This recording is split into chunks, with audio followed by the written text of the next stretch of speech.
Hello, everyone, and welcome to another edition of Mormon Stories Podcast, LDS Discussions Edition. I am one of your hosts for today, John DeLynn. It's February 6th, 2025, and today we are going to be discussing, or the title is, History Director Tries to Defend Mormonism, and we're going to be talking about Dr. Keith Erekson. For those of you who don't know, the LDS Discussions series is, 55, 60 episodes in. Julia, do you remember how many episodes we're in now? This is episode 60. Okay. So a couple years ago, a guy named Mike, that's his code name, put together a website called LDS Discussions, where he did a really in-depth, thorough analysis of Mormon Church truth claims, borrowing heavily from the works of people like the Sandra Tanner. Hey, Sandra. Hi. Thanks for joining us. And so we did several deep dives into Mormon Church truth claims, doing our best to be as thoughtful and as fair and as objective as possible. Of course, we sometimes failed in our objectivity, but we've done this extensive review of Mormon Church truth claims, all the way from Joseph Smith's treasure digging to the alleged priesthood restoration, to changes in the Doctrine and Covenants, to Book of Mormon translation, all the way through to modern day issues. And, this series, we highly recommend it. It's probably the most valuable thing I've done on Mormon stories in a long time, at least according to many of our viewers and listeners. You can check it out on Spotify in audio and video format. You can check it out on Apple Podcast as audio only, and you can check it out on YouTube under its own playlist under the Mormon Stories Podcast channel called LDS Discussions. We highly recommend that you watch it from start to finish. It is 60 episodes now, but we, even though Mike had to retire and he's on to bigger and better things, and we miss him dearly, we like to continue the LDS Discussion series for a couple reasons, even though it's without Mike. One is we have amazing replacements for Mike, like the Sandra Tanner. Hello, Sandra. Welcome. Hi. Again. I'll show you as much as I can. It's like more cowbell, more Sandra Tanner. Thanks for joining us. We also have Gerardo joining us. Hey, Gerardo. Hey, John. And of course, as always, we have Nemo joining us from the UK. Hey, Nemo. You're muted, but we imagine you said hello. Hey. Thanks for joining us. And Julia is going to be helping out with production today, but she'll jump on as well. And the only other thing I'll just say is that we're continuing this series because, one, there's a lot of topics we didn't cover, but two, every time we do a new LDS Discussions episode, we're going to be reminding people about the series and plugging it. And we think this is a timeless series, and so we want to just keep promoting it. And so for all those reasons, plus so many of you love it, we're doing it. Now, I want to just have Gerardo explain to us why he had the idea for today's episode and what we're going to be doing today. So Gerardo. Yeah, so I came up on these on the video or the recording of this fireside on the YouTube channel 132 Problems. And they did a response, based on their understanding or their belief that Joseph Smith did not practice polygamy. So on the polygamy part, and she posted the entire video. So that's kind of where I watched it. And I thought what was interesting about it, first of all, is kind of not very What's common. 132 Problems? So it's a YouTube channel from, my goodness, what's her name? Michelle. Michelle Stone. Is this Michelle the polygamy Stone. denier, Yes. Michelle Stone? Yes. Okay. Yeah. All right. So she posts this video Mm-hmm. of Keith Erekson. Yes. Okay. And then you.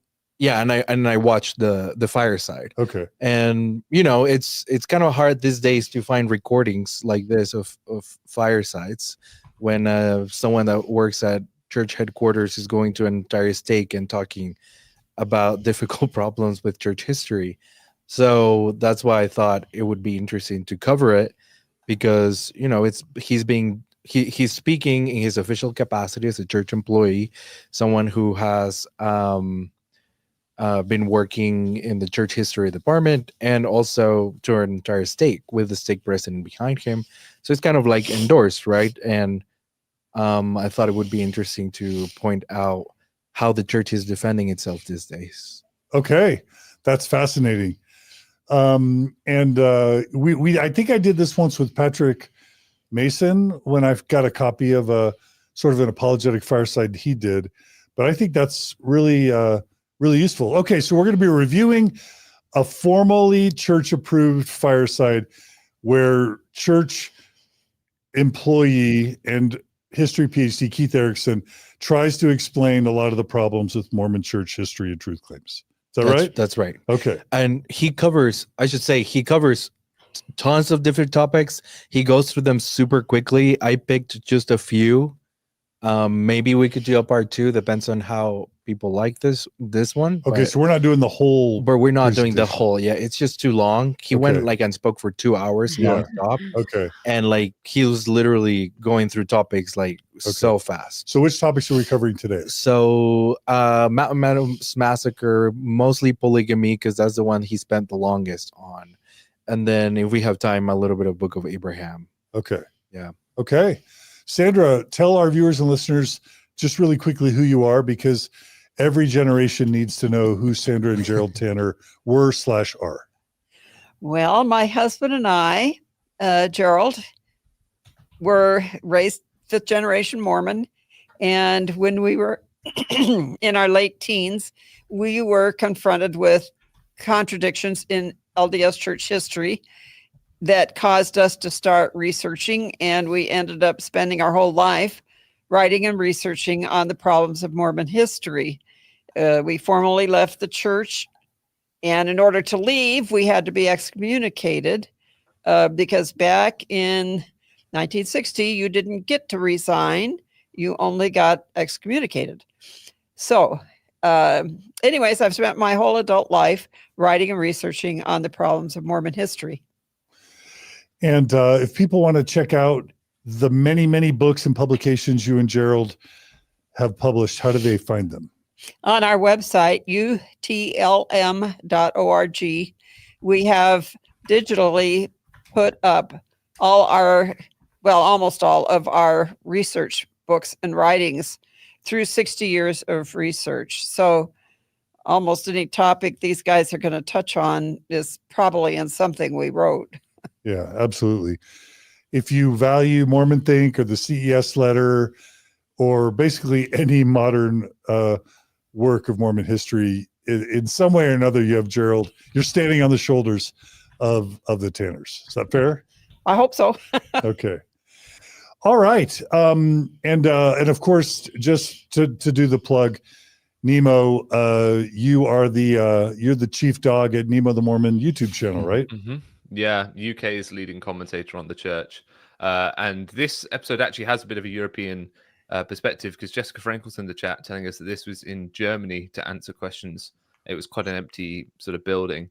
And I was aware that he was making his way to Europe to do some of these. Keith has done these firesides in the UK, similar ones where he takes questions from people and answers them. He did sort of a Q&A around the time that the 3 apostles came to the UK as well. It was that kind of British rescue thing going on. Keith was part of that. And he went around the UK doing sort of Ask Me Anything firesides on church history. Yeah. I should also say that the reason why he's going through a lot of topics really fast is because he's literally responding questions that people sent the stake presidency before he arrived. So he filtered through different questions that people were asking, and he's responding to them as best as he can. And that's a format that's actually pioneered, I think, certainly in Europe, as far as I'm aware, in the UK. Coventry Stake's the first one I certainly heard about doing it, where the stake presidency set up an open forum where people can submit their questions to ask about difficult things about the church, and then they have, the stake presidency and others try and answer the questions for them in a sort of open style. I've certainly not heard of that anywhere else. Excellent. And Nemo, you were particularly excited to appear on an episode with Sandra Tanner. Can you tell us why? Oh, don't make me be sycophantic. It is a great honor to be on the show with Sandra. I've met Sandra. I've had the pleasure of meeting Sandra in person, and it's just nice to be on a show with her. and to try not to embarrass myself in front of her. All Okay. right. I'm here to do. Sandra, are you a Nemo the Mormon fan? No. Or Of is it one way? course, everybody loves Nemo. Oh, look at that, Nemo! Everyone loves Nemo. We love to hear his voice. There we go. All right. Well, let's begin. I put together a quick slide, just about just a little background on Keith. So let me just tell you all who Keith is. From his, he has his own webpage. It says Keith A. Erekson, Sensible History for Everybody. And it says Keith A. Erekson is an award-winning author, teacher, and public historian who currently serves as the Director of Historical Research and Outreach for the Church of Jesus Christ of Latter-day Saints. He also sits on the editorial board of the Church Historians Press. Erekson has authored numerous books and articles on topics including politics, hoaxes, Abraham Lincoln, Elvis Presley, and Latter-day Saint history. His work has been published in various scholarly journals, including the Journal of American History, the History Teacher, the Journal of Abraham Lincoln Association, the Oral History Review, and Latter-day Saint history journals. Erekson is a talented public speaker with a passion for helping history make sense. He speaks often to public audiences and the media, directs workshops with social teachers and history professionals, and consults with leaders of historical sites and commemorations. He enjoys speaking at Latter-day Saint conferences and events, including BYU Education Week and Roots Tech. For 7 years, he directed the Church History Library, overseeing expanded online research access and enriched public exhibits.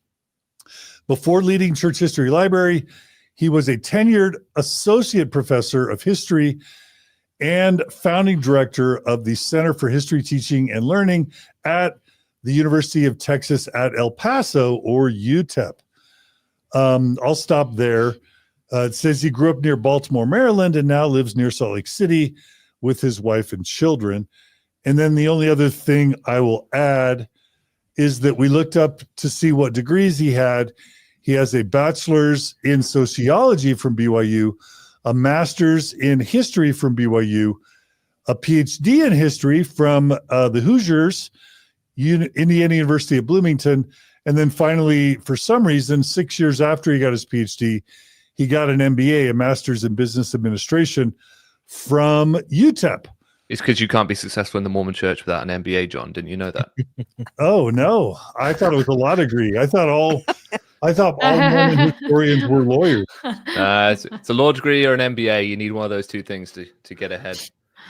Anyone have a comment about his background? At least we're not arguing with a lawyer who's pretending to be a historian, right? Right. He knows his topic, and that's what makes his comments all the more problematic. Ho, because he should know better. Is that what you're saying? Better. He knows better. Okay. All right. Any other comments about Erekson? It is quite astonishing how confident he says a lot of these things and data. And he has, several dozen members there watching this and believing everything he's saying. So with the authority, of being in the standing up the pulpit, and then with the stake president behind him. So yeah, I agree with Sandra. It's kind of problematic, and we'll figure out why in a sec. Okay. All right. Nemo, were you saying something? Having listened to him speak and address these kind of firesides, I can see why the church would pick him for this kind of role. He's definitely what they want to try and make happen, and he's certainly trying to say the things that the church wants him to say, and he's quite effective in that sense until you stop and take a peer into what he's actually saying. All right. Well, I guess that's going to be kind of our focus today, is kind of grading Erekson on his honesty and integrity as he educates people about the church's history. Is he deceptive? And of course, the church is accountable because they're utilizing him globally. So we do want to welcome all our live stream viewers and listeners. Sometimes we like to do these episodes as live streams, if for no other reason than that we can incorporate your comments and feedback.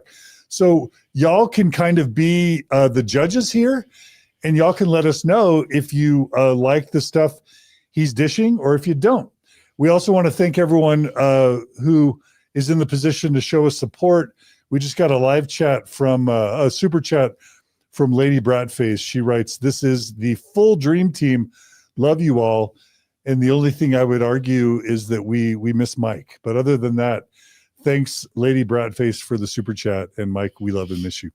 Okay, now I'm going to admit I haven't seen any of these clips yet. So this is a cold viewing for me. Oh, dear. Sandra, you've seen them? Yeah, I don't know if I got quite to the end of this thing, but it's a long one. But I watched most of it. Okay. And Gerardo, you've seen them? Yeah. Okay. And Julia, you did the slides, right? Yeah, well, Gerardo did the clips, but I've seen all of the clips, yeah. How about you, Nemo? I'm sort of half cold into this. I've seen bits of it. Okay, all right. Well, we welcome feedback from the audience, and we'll ask Maven to star really good comments or questions.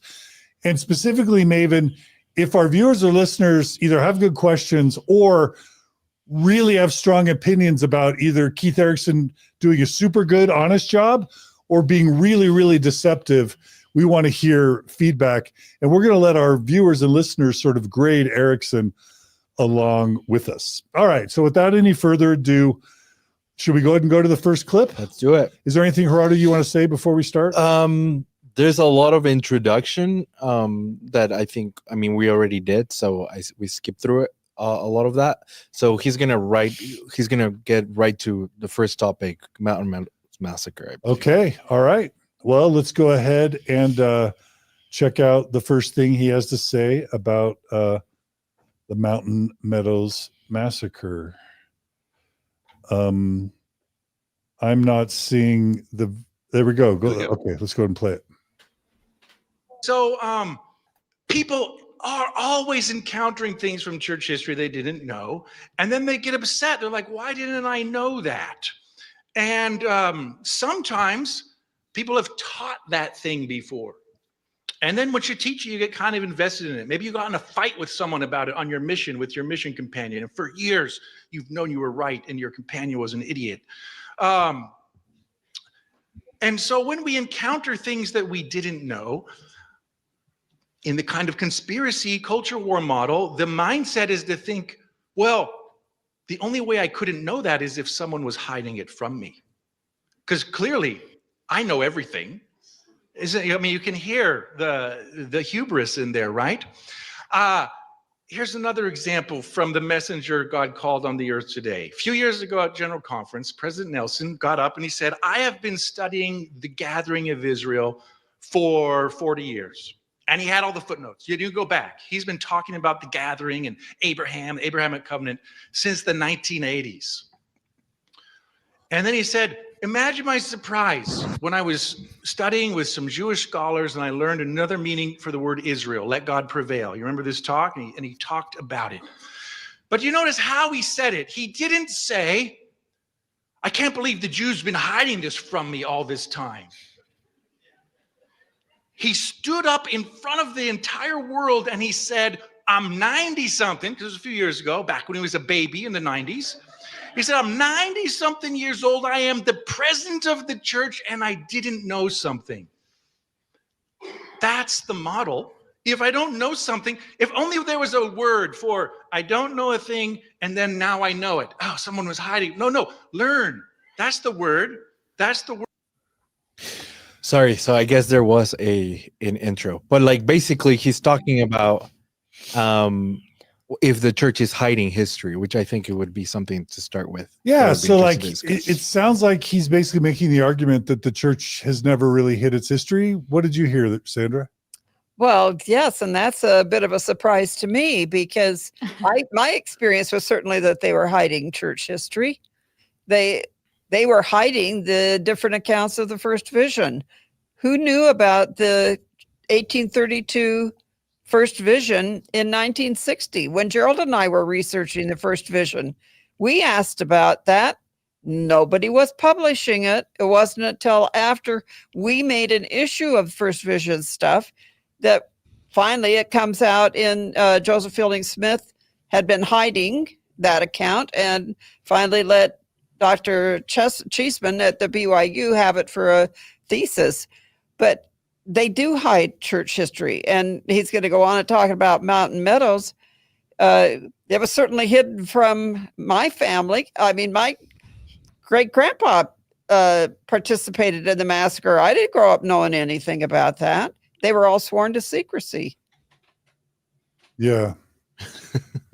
Julia has a slide, a pretty good slide right there, right after that one, just to talk where about. he just lists. She lists. Can I Several. jump something in there real quick? I don't know. Yeah, I go put my ahead, hand Nemo. up, but I don't know if you can see me. So No, just jump in, Nemo. okay, just jump in. I think his point about the Jews I find particularly problematic. He makes this point as though like President Nelson had a right to expect, or rather that President Nelson was saying, well, look, they weren't hiding anything from me. I just learned something. But he had no right to expect that Jewish scholars would teach him something, whereas we had every right to expect that the leaders of the church would teach us honestly about the history of the church. It's just a bad comparison. Yeah. It's a terrible comparison. Like, what does the Jews have anything to do with? I mean, I guess, yeah, they know more than President Nelson about the Bible, but yeah, what responsibility, I guess, do the Jews have to President Nelson to tell him Exactly. their knowledge of the Bible? Well, let's check out this slide that Julia put together. I'll just go ahead and read it. So, Julia, how would you title this slide? Oh, just like church hiding history, I guess. Okay. All right. So you've got that Joseph Smith had up to 40 wives. This is something you're saying the church hid from its members in the world because that was first published in 2014. You're saying that's what the Gospel Topics polygamy essay, Julia? Yeah, but it was also all over like the New York Times. Like there was a bunch of news articles that were releasing about this too, because 2014 was when it became worldwide news. Yeah. And I'm going to say that is deceptive. I did not know about Joseph Smith's 30 plus wives throughout all my time as a member. I'm 45. Never once in any church setting up until I was excommunicated at age 45 did I ever hear any discussion of Joseph Smith's plural wives in any of my church Sunday school, elders quorum, priesthood, etc. I had to learn that on my own, mostly from scholars the church excommunicated, and they excommunicated the scholars. Why, Sandra? You drew a blank. Why does the church excommunicate scholars generally? Because they speak too forthrightly. Right. They don't do a good PR job. And but also, what happens when the church excommunicates a scholar in terms of members trusting Well, a them? lot of them get excommunicated. And do members want to listen members to? don't want to listen to what the excommunicated. Yes, once you're out of the church, then you're disreputable. No one can believe what you say. And so part of the way the church hides information from its members is to excommunicate the truth tellers. to take you off the reading list. Yeah. You now are tainted. Oh, well, you can't read him Yeah, because he was excommunicated. absolutely. Which makes me surprised that they haven't excommunicated Richard Bushman, if I'm honest. Just because you read Rough Stone Rolling and you think, well, hang on, I wasn't told any of this. I'm not sure how he got away with it. But that's Because he keeps saying Joseph's a prophet.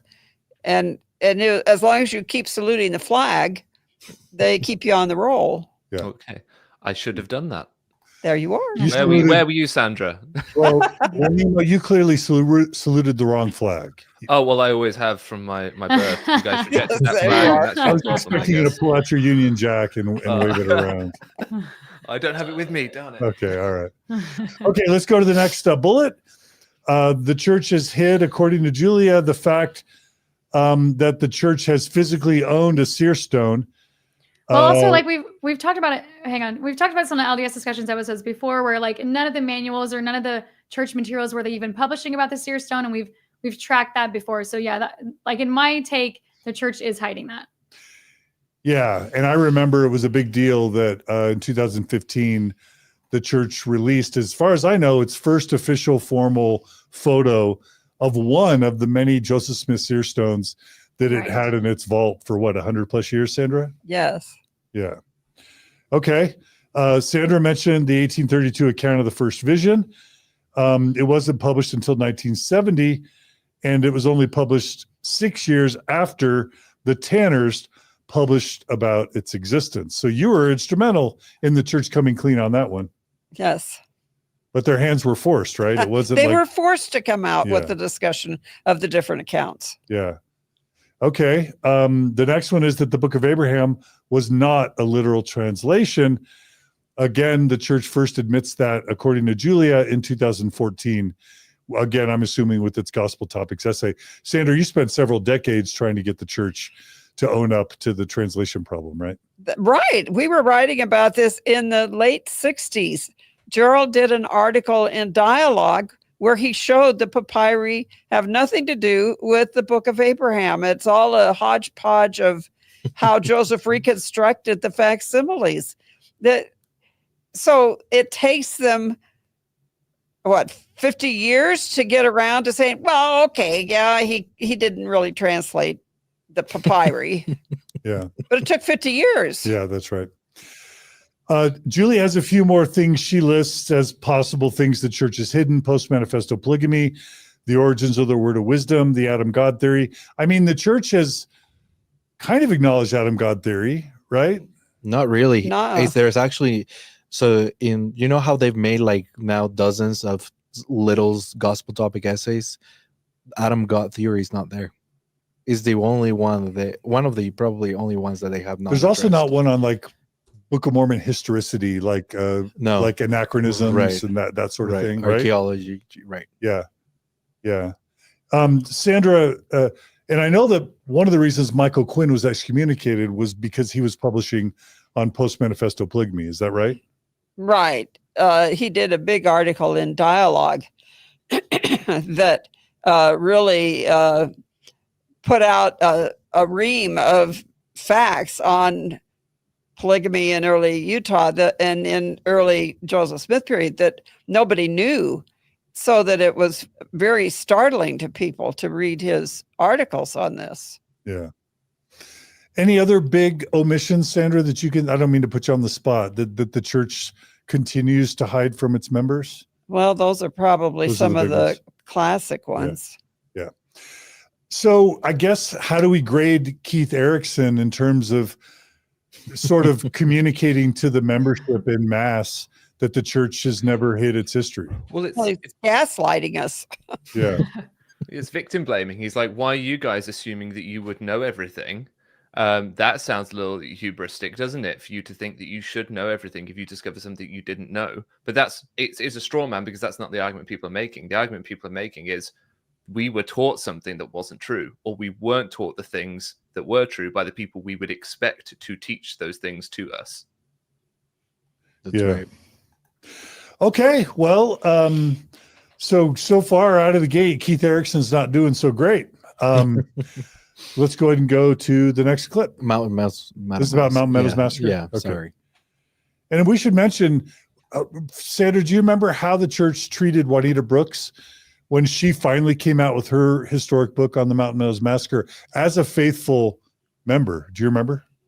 I'm not sure what you're getting at. She didn't get excommunicated. But she was kind of intimidated, yes. and excommunication was on the table, right? Well, and she didn't get to see all the documents she wanted to see. Yeah. They held back from her things that she asked for in her research. Yeah. She definitely wasn't celebrated as a truth teller. No. And I think if a prophet hadn't have intervened, she was set to be excommunicated. Yeah.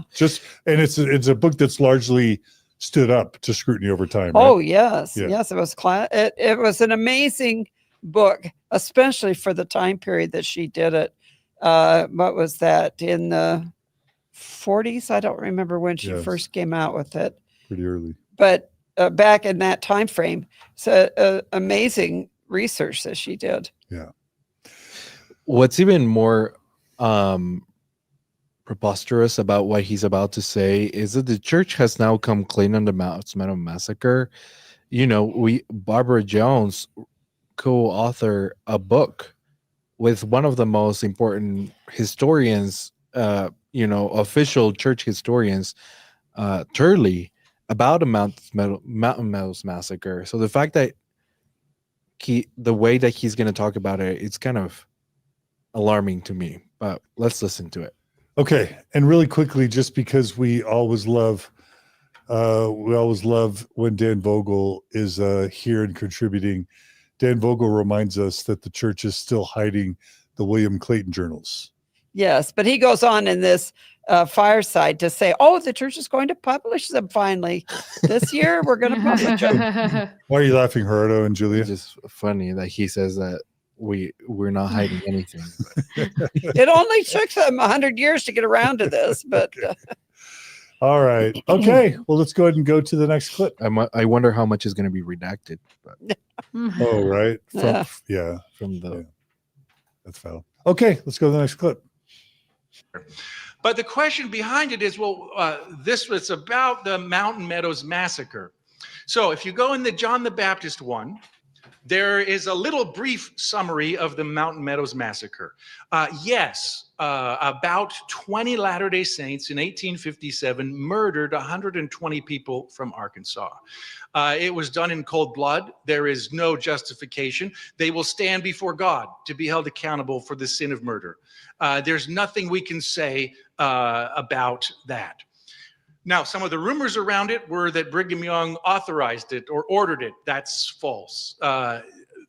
Here's the way it played out. The people were in Cedar City. They got together and had a stake council. I've been to a couple stake council meetings. Sometimes they're boring. This one was kind of interesting. They were trying to decide what to do about the people. And they talked through in the council meeting, and the council says, don't do anything. Let them pass. Well, people leave that council and say, we don't like the answer of the council. We're going to go do something. And so, yes, they're Latter-day Saints. Here's a spoiler alert. There's like millions of Latter-day Saints on the earth tonight, and some of them commit crimes. There are prisons in Utah filled with them. When I lived in Texas, we had the state prison in our ward boundaries, and Latter-day Saints get shipped there. There's nothing in our teachings that say you become a church member, you don't commit crimes. So yes, it's a terrible thing that happened, but no, it's not representative of the church or organized by the church or perpetrated by the church. Now, to show these work together. Okay, so credit to him. He acknowledges that it happened. He acknowledges that in his view, 20 church members were involved. He says there's no justification. They'll be judged by God. But he says Brigham Young didn't authorize. And by the way, people commit crimes in and out of the church, but that doesn't mean Mormons are bad people. Any reactions, panel? I have thoughts. His tone at the beginning was like, yes, I ate your sandwich, but you know what? You just left it out on the counter, so of course I was going to eat a sandwich. Like, it was borderline dismissive. Yes, 20 Latter-day Saints did go murder some people. It's actually a lie. It's not 20. It's way more than that. Well, I'll talk about it. Yeah. But do you know what I mean? Like, his tone is just like incredibly dismissive of what is a horrific event. So that's the first point. And then the second point is this idea. He said there's nothing in Latter-day Saints teachings that stops you committing crimes. No, but there are a lot of Latter-day Saint teachings that should make you the sort of person that doesn't. And if people are at any sort of increased rate committing crimes as members of the church, we have to look at, are there any failings in our institution or anything within our institution that may cause them to commit crimes at all? Because there is a level of responsibility. You can't just completely absolve the church of any responsibility, because the church's teachings are deeply embroiled in people's lives. So you can't just absolve the church of any responsibility for people's further actions. There's always a place of, was there anything about their membership of the church that may have caused them to participate in X action or Y? It's not always going to be the case that it did, but it should always be a question that's asked, I would think, because of how pervasive the church is in people's lives and their worldview. I thought it was amazing that he was so dismissive of that. Oh, they committed a crime and they'll have to pay for it, and they'll stand before God as murderers. Well, wait a minute. John D. Lee was the guy that got executed for this. The church later reinstated him and restored all his temple ceilings. So in effect, he was pardoned by the church. So the church pardoned him. They aren't holding him accountable for murder, because in Mormonism, murder is the unforgivable sin. So how could they later restore John D. Lee to membership and give him back all his plural wives? That says to me the church did not see him as committing murder. So I guess either Keith Erekson doesn't know that John D. Lee was pardoned, or he. he Well, I lied. think he has to He know. knows. And I mean, where is he getting this 20 number? Like, other than trying to intentionally Minimize. say a lie that, like, to make people feel okay about this. The number of the perpetrators was significantly larger. Historians estimate that it was over between 50 to 60 armed Mormon militiamen who directly participated in it, along with 30 to 40 local Native Americans who were recruited and manipulated by the Mormons to assist in the attack. And like, that would be, like we were texting a little bit with Brent Metcalf, who brought up a good point. Like, if we applied the same percentage today, of 17 million members, it would be the equivalent of 18,000 Mormons committing a similar act. And these were all the church leaders in the area. This wasn't just some renegade Mormon elders out there in the boondocks. This was the stake president. This was the bishops. This was the priesthood leaders. These were the men planning this. This was not just some hole in the wall thing by a few elders. This was the church leadership in southern Utah. Yeah. This story that he tells about the Cedar Council, about how it was like some rogue members who ended up committing the crime because the council decided not to do anything, that is completely a misrepresentation of what actually happened. So it was Isaac Hyde, the local militia leader. And remember, this is like the Nauvoo Legion, who is like officially approved by the church. He wanted to attack the immigrants. And after the council delayed the action, Hyde met with William Dave, a higher ranking leader, who approved the attack. So the decision was not just a few rogue individuals ignoring leadership, like he makes it sound. So that's pretty problematic. If you add what Nemo said, this was the reason why this happened was not because, they just all of a sudden wanted to commit murder. It was all surrounded, all this rhetoric of violence and blood atonement that Brigham Young was preaching and that the church was sanctioning. Let's jump to the slides, because Julie, I think you prepared a few slides to address that. Yeah, so I just want to read. So during the Mormon Reformation period, which was 1856 through 1857, men from the church were sent out to ask these questions to the members. This was a precursor to the Temple Recommend questions that we asked today. So if you skip to the next slide, Nemo, can you read the number one question that is asked to Latter-day Saints? So the first question asked to Latter-day Saints in this period, before they can enter the temple, is, have you committed murder by shedding innocent blood or consenting thereto? Thanks. Yeah, so that's that's the number one question. So like, it's not fair of Keith Erekson to say, like, these are just some rogue people, or like, there's just going to be crime when you have a lot of, population of Mormons. Like, this was the culture that the Mormons were in right now. There was a lot of violence. Like, if you go to the next slide, John, I talk a little bit about the blood atonement and things like that. Yeah, so the very first question, have you committed murder? Brigham Young's teachings, as well as Joseph Smith's, because I think there's the roots of the blood atonement are in Joseph Smith's teachings also. Concerning the blood atonement, created a certain mindset in many of the early saints that would lead them to destroy the lives of many individuals.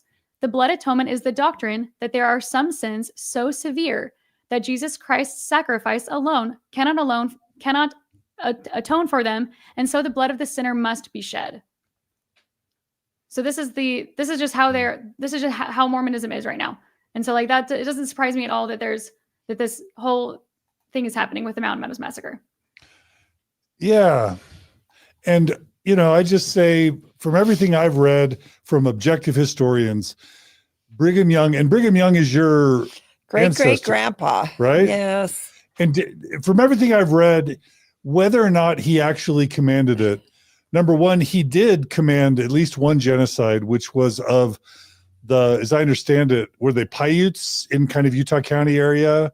Oh, I don't remember. Timpanogos tribe, where he literally signs an extermination order of the Timpanogos Native Americans. But even if we can't find evidence that he ordered the Mountain Meadows Massacre, with the Utah Reformation, he certainly used a lot of violent rhetoric, including blood atonement rhetoric, that would agitate and stoke animosity towards non-Mormons that at least at a minimum contributed to what ultimately became violent acts. Is Right. that fair? You have to understand that the Mormons at the time were worried about the federal troops coming into Utah to take over things and fearing that there was going to be a war with the United States.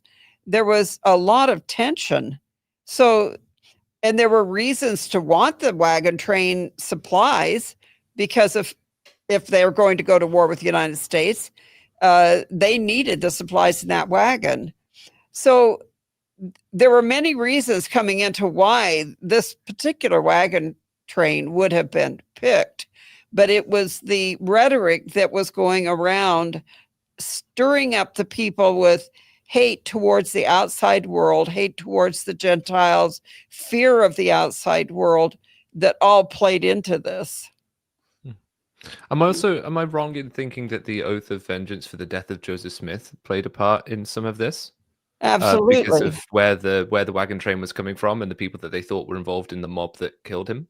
Yes. Tell us about that, Sandra. Well, so the main body of the wagon train were people from Arkansas that were just simply transferring to California to start a new life. But Parley P. Pratt, apostle, had been killed in Arkansas just months before this happened. And the Mormons had taken an oath in the temple of vengeance against anyone that kills the prophets, stemming from the death of Joseph and Hiram. And so when news reached them of Parley Pratt being killed in Arkansas, that marked Arkansas as on the enemy list. So right off the bat, these people were in danger coming into Utah at this particular time. Yeah. Julie, did you have anything you wanted to add about that? No, I think those were great comments. Okay. I think in sum, Brigham Young didn't have to directly order the Mountain Meadows Massacre in order to be responsible for it by teaching things like blood atonement and creating an environment in which something like that could happen. Right. Yeah. So I guess I want to say, so far on the Mountain Meadows Massacre, what grade are we giving Erekson for his truthfulness? And is it fair to say he's not trying to give an extensive coverage? He's just But trying... when you say 20 people, like, When it's 50. and they were like random members who were rogue, like he's making up like stuff. Yeah. So He's Gerardo, downplaying. you're not happy with him, Gerardo. No, he's downplaying the importance and significance of the massacre And he's and the not horror of it. and he's not providing important context for the violence, Right. for the violent Yeah. circumstances that Brigham Young helped foment. I could Right. give him a pass for not providing context, but like literally making up stuff, like the number of people and the fact that this was like just random Mormons who were bloodthirsty, like that's Deceptive. That's just deceptive. Okay. All right. So far, Keith Erekson's not doing so great for his honesty. An Should F.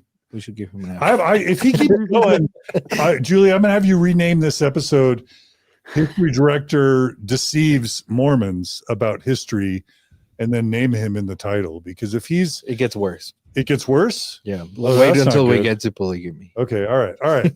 Well, let's keep going. Let's go to the next clip. In early Latter-day Saint history, the word of wisdom is given. When Brigham Young is president of the church, they try really hard, but people don't follow it.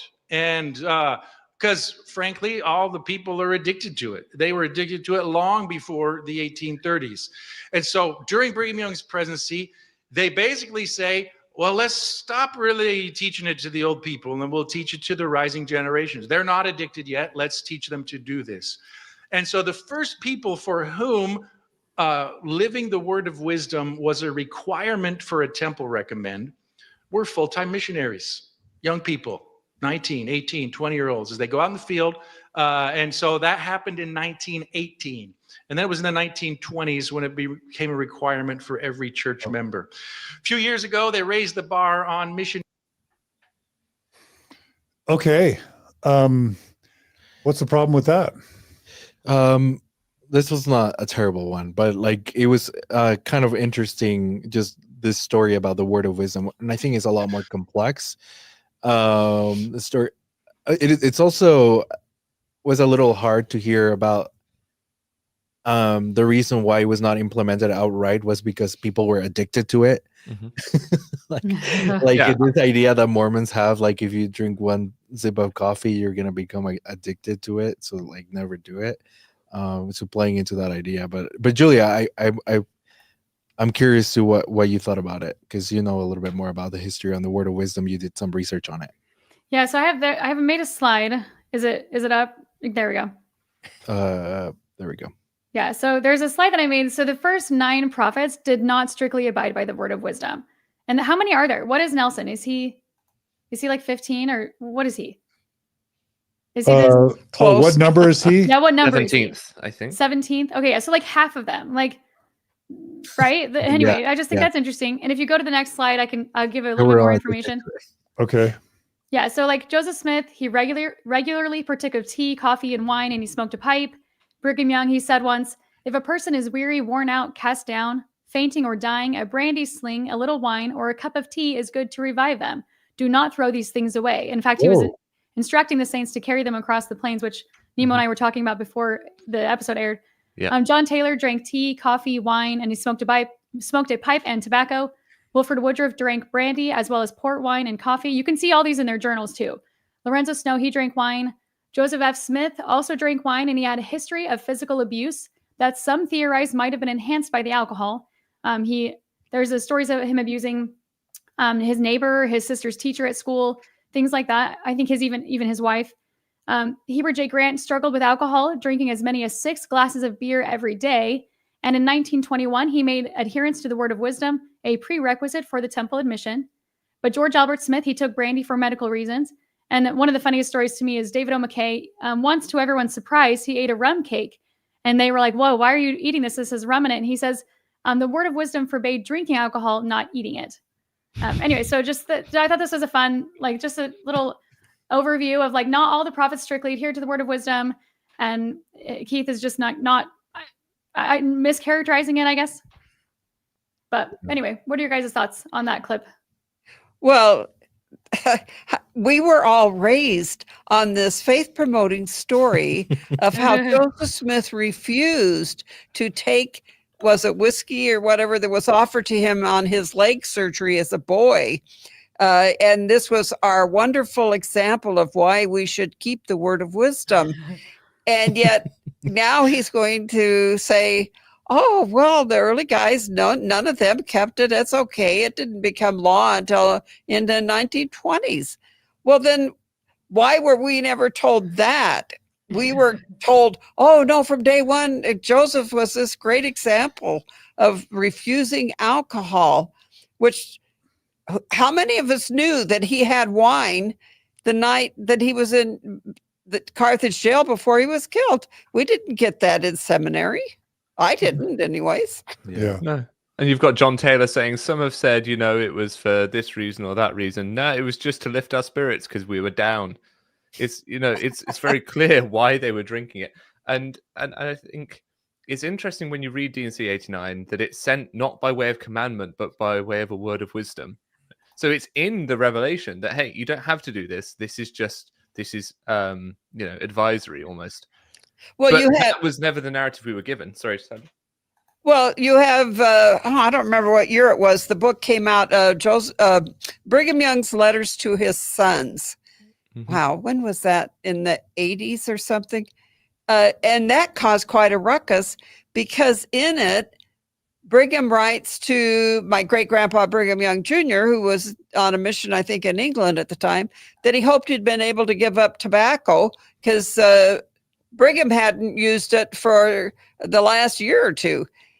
And that caused a big surprise in the community when that book came out, because no one understood that the brethren didn't keep the word of wisdom in those time periods. And Sandra, my memory, as I'm thinking back to Leonard Arrington's memoir, he was church historian, official church historian from 1972 to 1982. It was that type of uncovering that came through the historians that he worked with that made the general authorities get so mad that they shut down eventually the church history department, because he was informing members of things like the word of wisdom, habits of past apostles and prophets that they didn't know about in the 1970s and 80s. Absolutely. Yeah. I mean, I remember when that book came out and someone called me on the phone, oh, you've got to get this volume because it tells about Brigham and Brigham Jr. and whether or not they were still using tobacco as adults when you're talking about the president of the church and an apostle. Yeah. And we were all surprised by that. I want to make a point about, because this is really important too. And it's from what you're saying, Sandra. Keith Erekson is participating in that deception. If you listen really carefully to what he's saying that the brethren tried really hard for members to follow it, but the members were all addicted to it. So then they had to have the new missionaries, the new members, the younger people, be the commandment for them, because the brethren just couldn't deal with the old people. So you're saying he's deceiving people by not admitting that the leaders themselves were also addicted? Yeah, well, not addicted. They just didn't see it the way that they want to enforce it today. Oh. But also I had a thought too, because he's talking about missionaries in the early days, and missionaries in the early days were usually like they were more well established. They were older men with wives and children. I don't think they were really sending 18-year-olds on missions. I could be wrong. I picked up on that as well. I really don't think he's sending the young people out. I think he's sending these No, they're sending out, like my great grandpa, right, who left his 2 plural wives with multiple children, some of the wives pregnant. He sent those people on missions to Europe while their children and wives sometimes literally starved. Yeah. And so this all speaks to the temple recommend interview and how temple recommend worthiness is so important in Mormonism more broadly, because the moment it becomes a temple recommend requirement, that's when it starts to get really strict. That's when people are really monitoring it. Because up until that point, where you could still go to the temple, you could still do this stuff because it was advisory, it was something people were sort of doing, sort of not. The moment Heber J. Grant makes it part of the temple recommend requirements, in part, I've heard, someone fact check me, because of his own struggles with sort of substances, he essentially went, right, no, I'm going cold turkey. Everyone else is going to have to go cold turkey too. We're going to make this part of the temple recommend requirement. We're just going to make this a blanket ban now. Then all of a sudden, this becomes a commandment. This becomes something really serious. This becomes 1 cup of coffee keeps you out of heaven. Whereas you've got these leaders running around in the early days. It's just about that shows the power of the temple recommend and temple attendance in defining Mormon worthiness. Right. Yeah, and that's exactly the reason why he implemented it, Nemo. Mm-hmm. All right. So really quickly, is I'm trying to be a tiny bit technical now with these slides. Tell me if we can give Erekson the benefit of the doubt.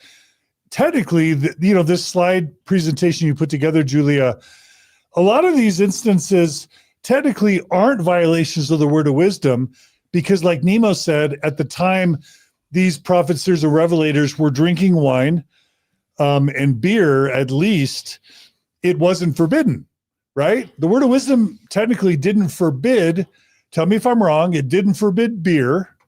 It doesn't. If you read even the Book of Mormon now, the Board of Wisdom now, as it's in the Doctrine and Covenants, it allows beer. Is that right, Sandra? Yes, I don't think most Mormons realize that, but yes. That's mild drinks of barley. Is that what it's called? Yes. And then it doesn't forbid wine. As long as you make it yourself. Right? Yeah, you have to make it. Yes, home brew is okay. Okay, so home brewed wine, mild drinks of barley, which is beer. And then it only forbids hot drinks. So that's where I guess if they're drinking coffee, I'm assuming that these prophets, seers, and revelators are drinking hot coffee, not Starbucks cold brew or iced coffee. So I guess there's no way that they are violating the word of wisdom with coffee. Is that right? But again, violating is the wrong word, because at that point it wasn't a commandment to be violated. Okay. That's because that's not how it originally was brought about. But the problem is it's a technicality of how you word things. Yes, they weren't violating the word of wisdom in Brigham Young's day and later apostles up through the turn of the century, because it wasn't a commandment, but we were told that they were keeping it. It was presented to us. I remember the story they had of Brigham Young always carrying a plug of tobacco in his vest pocket to show how God had given him the power to withstand using tobacco, that he always had this plug there unused that he carried around to show that he had the ability to withstand this habit. And I look back on those stories that I was taught as a young person, and I think, wait a minute. Then why is he writing to his son in England about, hope you've been able to give up your tobacco habit? I've given up mine for the last year or two. And so, yeah, I'll agree that he probably had a plug of tobacco in his vest pocket. My question is, how often was he getting it out of his vest? So it's the way they frame things. We were given a picture of the early saints keeping the word of wisdom, which the historians have had to have known all along was not the way it was really being lived. But we were taught that in seminary. That was the world we grew up in. That And they had to do that. This. They had to tell it that way because they now have to keep this commandment as it is now upheld by the members. And one of the ways to do that is to appeal to the very first prophets of the church and see, look, they did it, so therefore that's why we need to do it now. Because it's harder to try and explain now why it wasn't a commandment once upon a time and now it is, and why, and the influence that prohibition may have played on that and all the other influences. It's much neater and cleaner just to tell people, yeah, from the moment it was revealed, all the prophets and apostles followed it, so you should too. Yeah. And I think the biggest issue they have, they want members to believe that the church doctrine has never changed and that the church's rules have never changed. But if they admit that it was like, at first it was okay, then when the revelation came, we were kind of advised against it, but then later it was made more formal, and lots of prophets, seers, and revelators were doing all the wrong things over time, then it makes the church look loosey-goosey and like, things get changed and updated. I just saw recently a photo from the BYU Idaho soda machine on campus, and it shows like 11 sodas available now to BYU Idaho students, and like 9 out of 11 of the sodas now available on BYU Idaho campus are caffeinated. Does that surprise you, Gerardo? No. Based on when you were at BYU Idaho, well, does that surprise you? It does, I guess. And if I think about how I was raised with like this idea that caffeine was bad. Well, you went to BYU Idaho. Were 9 of the 11 soda options No. There was, available? there was no caffeinated drinks on the fountains for decades, right? When they started carrying Coke products at BYU, and there was newspaper articles about this. Dear, let's see, when was this that happened? I can't remember the time frame, but when they made this switch over, the newspapers asked someone at BYU why they hadn't had Coke there before, and some guy makes the statement, well, no one asked for it before. and jaw drop. What do you mean no one asked for it before? They're all sneaking it on campus because they can't buy it there. Yeah. It's just pressure comes up that they finally cave in and put Coke on campus. But it's just amazing how they can finesse their history. Well, it's just it's just amazing how they can change the narrative from what we all experienced as children, as teenagers, and then make it sound like, oh, well, it was all your problem. Yeah. It's your perception that's wrong, not that we were hiding anything. The Mormon history memory hole is real. Is that right, Sandra? Okay, let's go ahead and go to the next clip. And let's see what else, Brother This Erekson. was about President Nelson, and we're about to get into polygamy after this one, but yeah. Okay, all right. So let's play next clip. We're not in a church that's trying to stay true to what we did in 1830. That's a fundamentalist strain that runs through our culture. This isn't the church of 1830. This is the church of the living Christ. He's alive. He is guiding President Nelson right now. That's so that kind of framework that says, oh, in the good old days it was true and now we're soft is the backwards framework. It's an ongoing restoration. That's the exciting part. Well, ongoing revelation is one of the main selling points of Mormonism. What's wrong with what he said? Well, it's backward revelation. He said ongoing restoration, which is not. The ongoing restoration seems to be taking away things that were revealed earlier. So we're unrestoring the restoration. Unrestoring. It's working backwards. Oh, we're going to have polygamy. Oh, no, we're going to take that away. Blacks can't have the priesthood. Oh, well, yeah, they can have it now. I mean, yes, they are changing their doctrines, which all brings up this whole issue of, I was raised with this idea that we are the restored church because the dirty Catholics changed everything and set us all on a road to apostasy. They corrupted everything, right? They corrupted it and changed the doctrines. That was what made the Catholics so bad. They changed the doctrines. And the ordinances. They changed the ordinances. Well, the Mormons can change the ordinances all the time, and it doesn't seem to count. So let's revise the temple ceremony again. I can't tell you how many times it's been revised just in my lifetime. And it gets to be a kinder, gentler ceremony. They're taking away parts of the temple ceremony. God isn't revealing more stuff to them. He's taking away the things that he did reveal. Yeah. Yeah. That's the problem.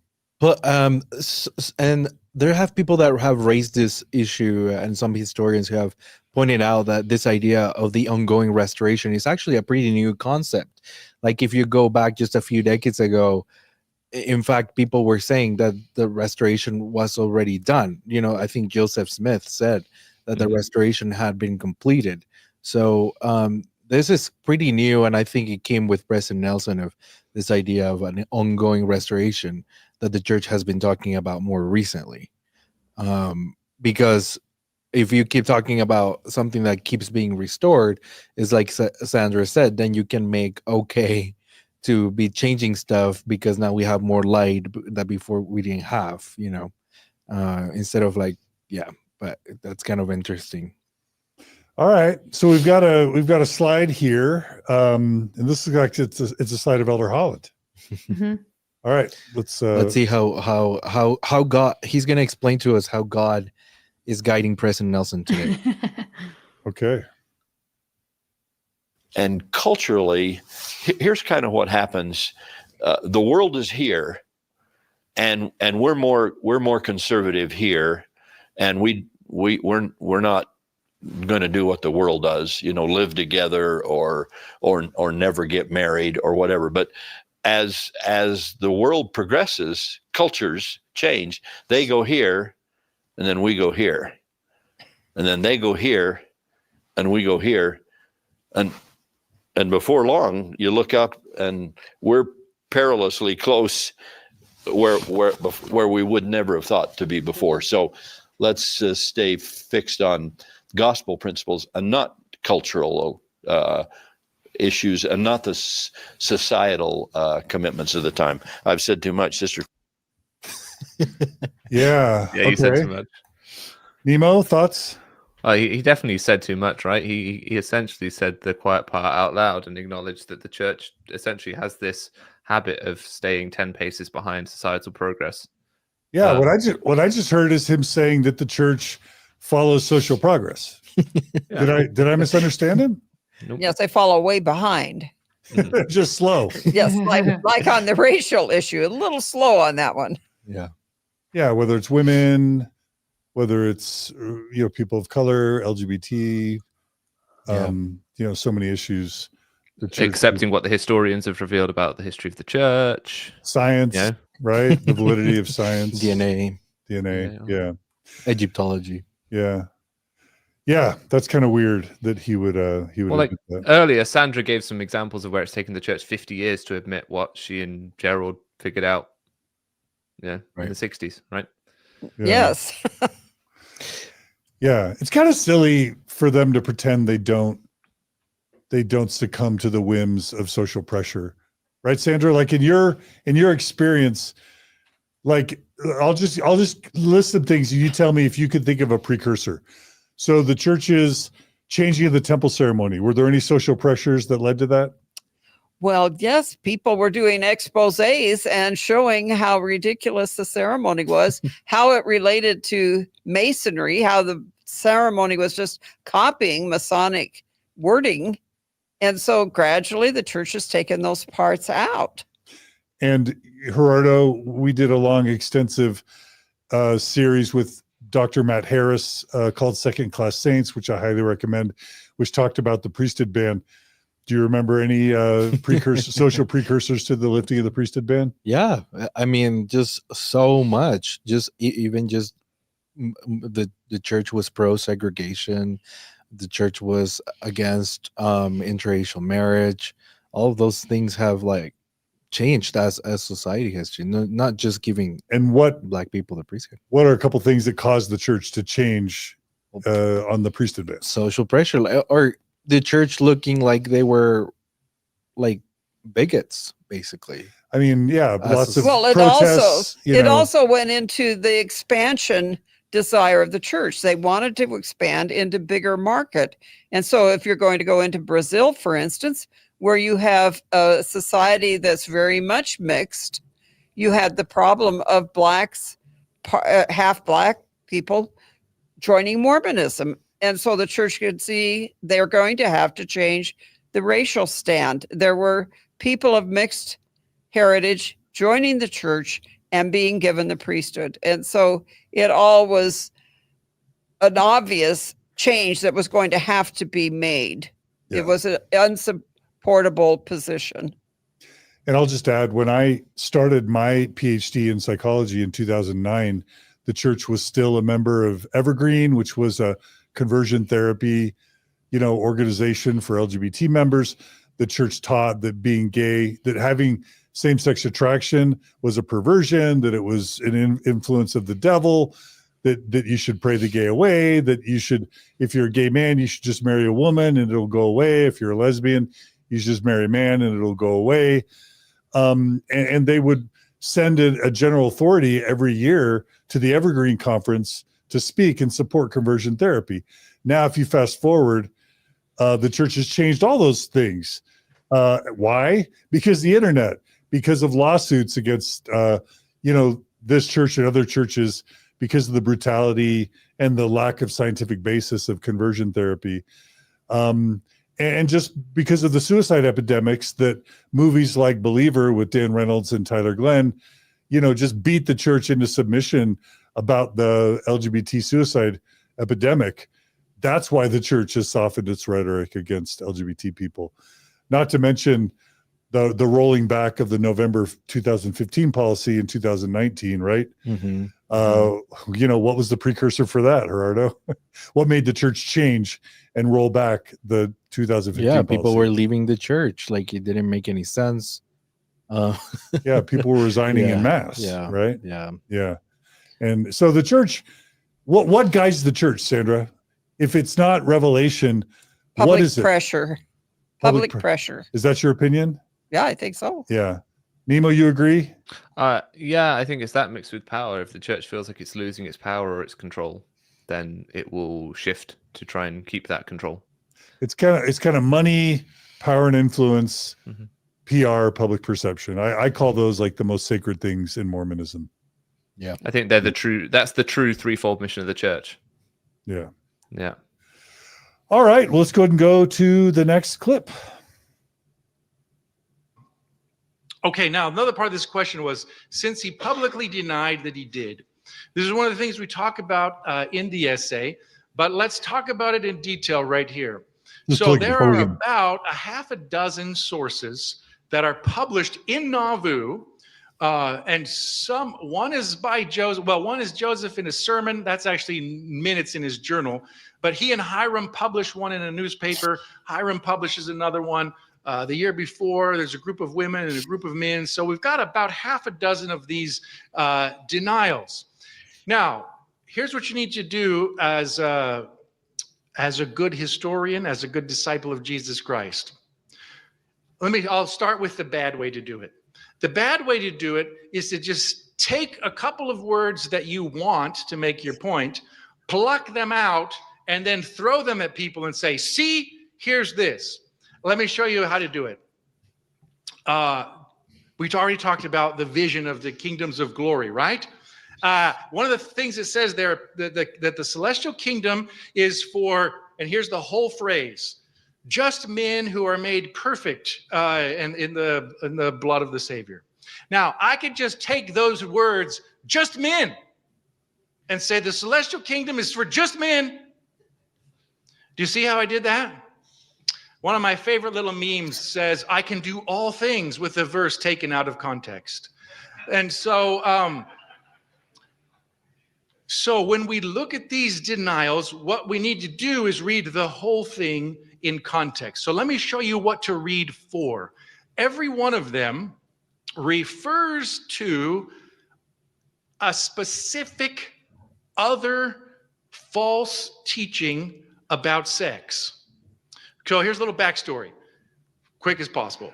There's a guy in Nauvoo, he's in the first presidency, he commits sins.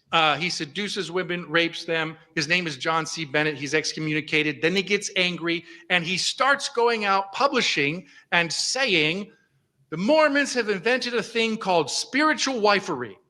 And John C. Bennett gives all the details. It's an expose. And so he says, this is how spiritual wifery works. Anybody who wants can have sex. If you get pregnant, there's no problem. You just have an abortion. And you get free food if you do it. That's spiritual wifery that John C. Bennett is talking about.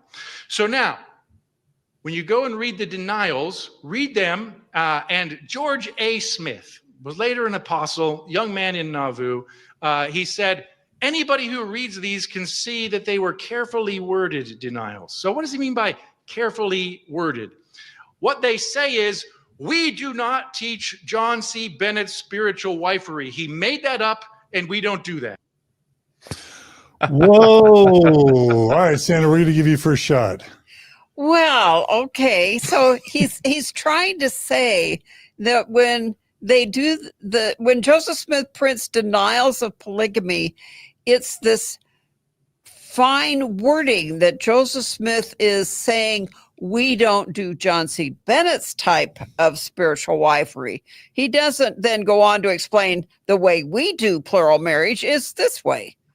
It's just a flat denial. And so, well, let's look at Joseph Smith's last denial. When he gives in his sermon, he says, what a thing it is for a man to be accused of having 7 wives when I can only find one. Now, the Mormons want to say, well, he was right. He only had 1 wife because the others weren't legal. And it's this parsing of phrases that just drives you nuts in church history apologetics, that the denials were there purposely to put down that they were practicing polygamy, whatever way you want to give the label to it. Joseph had many wives. He was lying to his wife, not just the church. He lied to his wife. He had at least 20 wives before he talks to her about his revelation on polygamy. I mean, she's not giving her permission for all of this. It's all a big lie, kept from the people of Nauvoo, kept from his wife. There are rumors of it out there. Yes, John C. Bennett blows the lid on Joseph living polygamy. Emma has to be aware that something's afoot. But she's trying to hang on to belief, evidently, that Joseph's telling her, oh, well, yeah, that's just Bennett. That's not me. But Emma realizes there's something going on, and it's obvious when this guy later in his talk, he talks about what all was known in Nauvoo, but Emma is aware that things are going on, and it shows up in Clayton's diary, which in this fireside, he talks later about the Clayton diaries that are going to come out next year. In Clayton's diary, he talks about Joseph's polygamy. This idea that you can just put a different label on what Joseph's doing and then be able to say, oh, well, his denial of John C. Bennett was all honest and true, and he wasn't hiding anything. He was just saying we don't do John C. Bennett's type of thing. But he never explains Joseph's kind of polygamy. Yeah, so just to fact check him, let me see if I understand what you're saying, Sandra. What I just heard, what I heard Erekson say is there's about 6 published denials. Yeah. And that what I heard him say is that they're all 6 of them are denials of John C. Bennett style spiritual wifery. But then that quote you just told me is at least one example of a denial that wasn't about John C. Bennett style spiritual wifery, which means, in my mind, Keith Erekson is deceiving his audience. And it's called cherry picking. He's cherry picking, yes. So did he just deceive the audience Yes, with that statement? He did, totally. 100%. And he has to know better, right? Yeah. I think so. Can I throw something out here, John? Yeah, please. Yeah. So I think you could sum up what he just said in a very simple way. Hey guys, Joseph Smith didn't lie by commission. He lied by omission. Completely different. He lied because he left stuff out, not because he said something that wasn't true. And I want to pull up chapter 31 of Gospel Principles, the chapter on honesty. Okay. Lying is intentionally deceiving others. Bearing false witness is one form of lying. And then it goes on to say, thou shalt not bear false witness, etc. There are many other forms of lying. When we speak untruths, we are guilty of lying. We can also intentionally deceive others by a gesture or a look, by silence or by telling only part of the truth. Whenever we lead people in any way to believe something that is not true, we are not being honest. So no matter what way Keith Erekson wants to frame it, by the church's own standard of honesty, as it's laid out in Gospel Principles, Joseph wasn't being honest. Whether he lied directly by saying, no, I'm not doing something that he actually was, or whether he lied by saying, well, I'm not doing that thing that you're accusing me of, knowing perfectly well you are really accusing me of polygamy. Doesn't matter. He's still not being honest. He's still lying. Yeah. And Keith Erekson is lying here. He's not being fully honest. Yeah. As he's, I think it's worth mentioning the stakes here. These youth or adults, is this mostly youth or adults? Both. They're both. Yeah, they're making really important decisions. Do I want to give 10% of my income to the church? Do I want to commit my life to the church through covenants? Do I want to give my children to the church? Mission. Do I want to go on missions? Do I want to give all this service? They deserve to know the truth. And so if they're coming, and as I read here, somebody said that at least in some of these firesides, maybe it's the one in Germany. Let me read a comment. Jessica Frankel writes, the fireside in Germany was only for questioning members. And so first of all, they're filtering out these firesides. They don't give it to all members, just like the Gospel Topics essays are not made aware to all members. Most bishops, stake presidencies that I've interviewed on Mormon Stories as recently as last week were not aware of the Gospel Topics essays as recently as this very year or last year. So the church continues to hide this information from both the leadership and the membership. But then when they do these firesides, as Jessica writes, it's only for questioning members, and you had to go with your bishop, and the chapels were relatively empty. So not only is Keith Erekson continuing the deception when he goes on these firesides, but the church continues to withhold this information from the general membership. Yeah. I had a question about John C. Bennett because did you want to say something? No, Julie has a slide about John C. Bennett. Oh, okay. Just like this claim that he's a rapist is. Oh yeah. My understanding is like he was not accused of anything that Joseph was not equally as guilty of, like coercing women into relationships. Oh wow. If Keith Erekson wants to describe what John C. Bennett was doing as rape, then we have to look at whether Joseph Smith was guilty of the same thing. Is that what you're saying, Gerardo? Yeah. Julie, do you want to tell us about your slide on John C. Bennett? Yeah, so we've done episodes on this in the past through 4LDS discussions, and this is just one of the slides that I had used then. So many apologists brush off Bennett's spiritual wifery and say that it had nothing to do with Joseph Smith's polygamy, or that they are over-the-top accusations.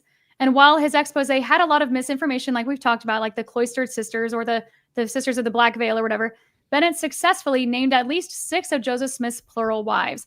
And then I've listed some of them out. So like he knew to some degree what was happening with Joseph Smith.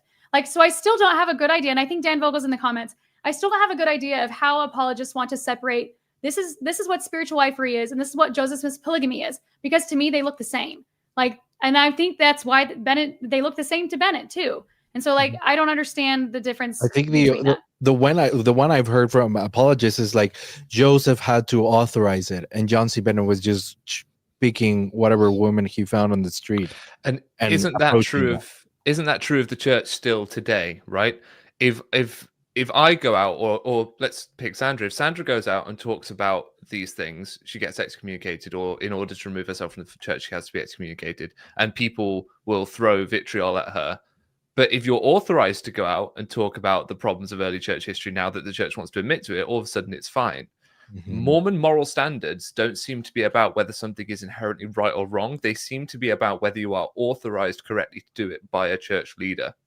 Yeah. You know, you can go out and Mormon apologists today will go out and give wild theories about what Mormonism is. You know, the Givenses present a version of Mormonism that just doesn't exist in most people's lives, and they paint it as this is what Mormonism can be for you. And yet they're allowed to, and they're not excommunicated for apostasy or for teaching false doctrine because they are authorized to do so by the right leader. It's not about whether what they're doing is right or wrong. It's about whether they're authorized or not. And you see the same here with polygamy. The only difference between what John C. Bennett was doing and what Joseph Smith was doing, it seems, is that Joseph Smith was allowed to by his own rules and John C. Bennett wasn't.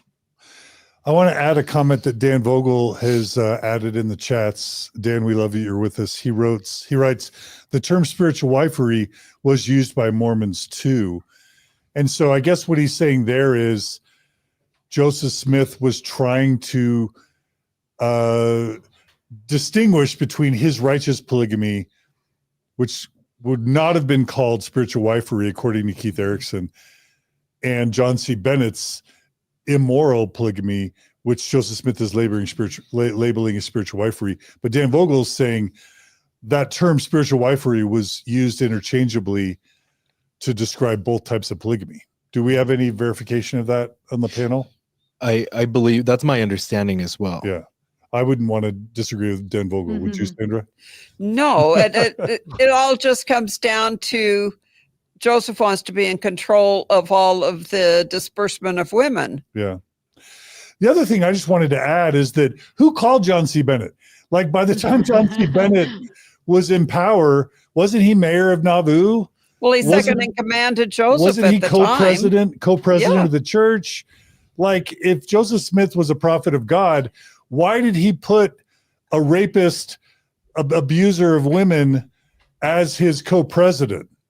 Right. He had left his wife and kids in another state. I mean, Bennett didn't come into the church as some wonderful Christian leader. Yeah, he already was tainted. But what Erekson's trying to say is that he was just some rogue rapist, sort of abortionist guy in the community. But he was Joseph Smith's right-hand man. Right. Yes. Am I wrong? Joseph did not have a very good sense of discernment on the men he picked. Yeah. Okay. Well, I guess we've made the point with John C. Bennett. Should we go on to the next slide? Yeah. Okay. All right. And John C. Bennett did make that up, and they don't do that. Plural marriage was not anybody who wants to do whatever they want. Plural marriage was a priesthood ordinance, and it had responsibilities and obligations, and so it was a different thing. So you see what they're saying. So the person who says, looky, I found this word deny, and Joseph is the author, your answer is, thanks for taking deny out of context. Please, you need to read the full text of the statement, and then you need to understand what's going on. Another one, there's a guy in Wisconsin who says that whatever priesthood you get, you can get as many wives as you want. And so Joseph and Hiram published the denial saying, we are not preaching what this guy in Wisconsin is preaching. And so, so there we go with some evidence. All right. I'm really bothered as well because Joseph Smith's destruction of the printing press is the destruction of the Nauvoo Expositor, which was, again, his other right-hand man, William Law, exposing Joseph Smith's polygamy. So wouldn't it be honest for Keith Erekson to admit that Joseph Smith destroying the Nauvoo Expositor in the printing press and excommunicating William Law, isn't that also a denial or an attempt to hide his behavior? Absolutely. Yeah. Yeah. Well, no, Keith just wants to limit it to these moments where he's saying, well, hang on, Joseph was actually just denying something that wasn't totally accurate. So he could deny that and then not have to address the underlying accusation, which is understood to be an accusation of polygamy, which he totally was doing. Well, and I think it was funny that Erekson makes the point, oh, well, it wasn't like Bennett's polygamy because Joseph's was done with certain requirements and standards and all of this. And I'm thinking, like, what? What were the standards? Well, there was the age standard, right? He wouldn't have wives above 13 or below 14, right? Well, yes, we didn't take children. For women who were already married. But what are the standards that Joseph's using? It's not like these are acknowledged wives set up as accepted wives in the community. There are no standards here. He marries married women that go on living with their own husbands. He marries single girls that go on living with their parents. He marries domestic help. He marries foster children entrusted to his care. He marries mother-daughter pairs. He marries sister pairs. And he marries girls as young as 14. Like, what were Joseph's standards? He didn't marry 8-year-olds. Yeah, it really bothered me. I don't know, Julia, do you know anything about that the Wisconsin polygamy denial? Because I found something that felt like a red herring. I want to red herring. I want to read about it really quickly. So in early 1844, by this point, Joseph had over 30 wives. This affected Mormons, including William Law, a former member of the First Presidency, began exposing Joseph Smith's secret polygamy. And Joseph and Hiram issued a public denial of polygamy in response to growing accusations. The Wisconsin Saints wrote a letter to Joseph Smith asking for clarification on whether polygamy was being taught. Joseph and Hiram responded with an absolute denial, which were published in the Times and Seasons. Joseph Smith, in a letter to the Wisconsin Mormons, stated, "We're charged with advocating a plurality of wives. Now, this is as false as the many other ridiculous charges we are brought against us." Hiram issued a similar denial, saying, "There is no such doctrine taught here. Neither is there any such thing practiced here." And can I almost want to be fair to them in a weird way and say, I understand why they would deny it. There was a lot of pressure for them to deny it. You know, bigamy was illegal in Illinois from 1833, I think, onwards. It was not a legal thing they were doing. I would understand why they would want to be covert about it. And that's where Keith Erekson should go. If he wants to make any sort of defense of Joseph Smith denying polygamy and lying about it, he would have to try and make some sort of argument about it being expedient to do so for the safety of the saints or whatever. Like I would have more time for that kind of argument rather than saying, oh, it's okay, because what Joseph did was very cleverly word his denials so that he was denying something while avoiding the underlying question. And we can't forget to mention that he was sealed to 22 women by my count before he ever, admitted to Emma that he was even practicing plural marriage, correct? Right. And D&C 132, the polygamy revelation, mandates the law of Sarah, which is that the first wife gets to choose subsequent spouses. And Joseph did not honor the scriptural requirement that he vet his first 22 wives with Emma. He just violated that. Well, doesn't it? Go ahead, Julia. Sorry, doesn't it say in there though, if she refuses, he can just bypass her anyway? So don't they like bring in the law of Sarah and then toss it out immediately? Yeah. Yes. Okay, Yeah, but he has an escape clause. It's the best heads I win, tails you lose ever. Yeah, but how can she deny the first 22 wives if she doesn't even know about them? Right. Right. Yeah. And again, so Keith is, what was offensive to me is Keith's trying to say there's no denial here. Right. That Joseph's not denying polygamy. When people say that he's denying, people are taking it out of context. Yeah. Yeah. That's Because just they're not seeing that he's outrageous. denying something and saying, look, see, he's lying.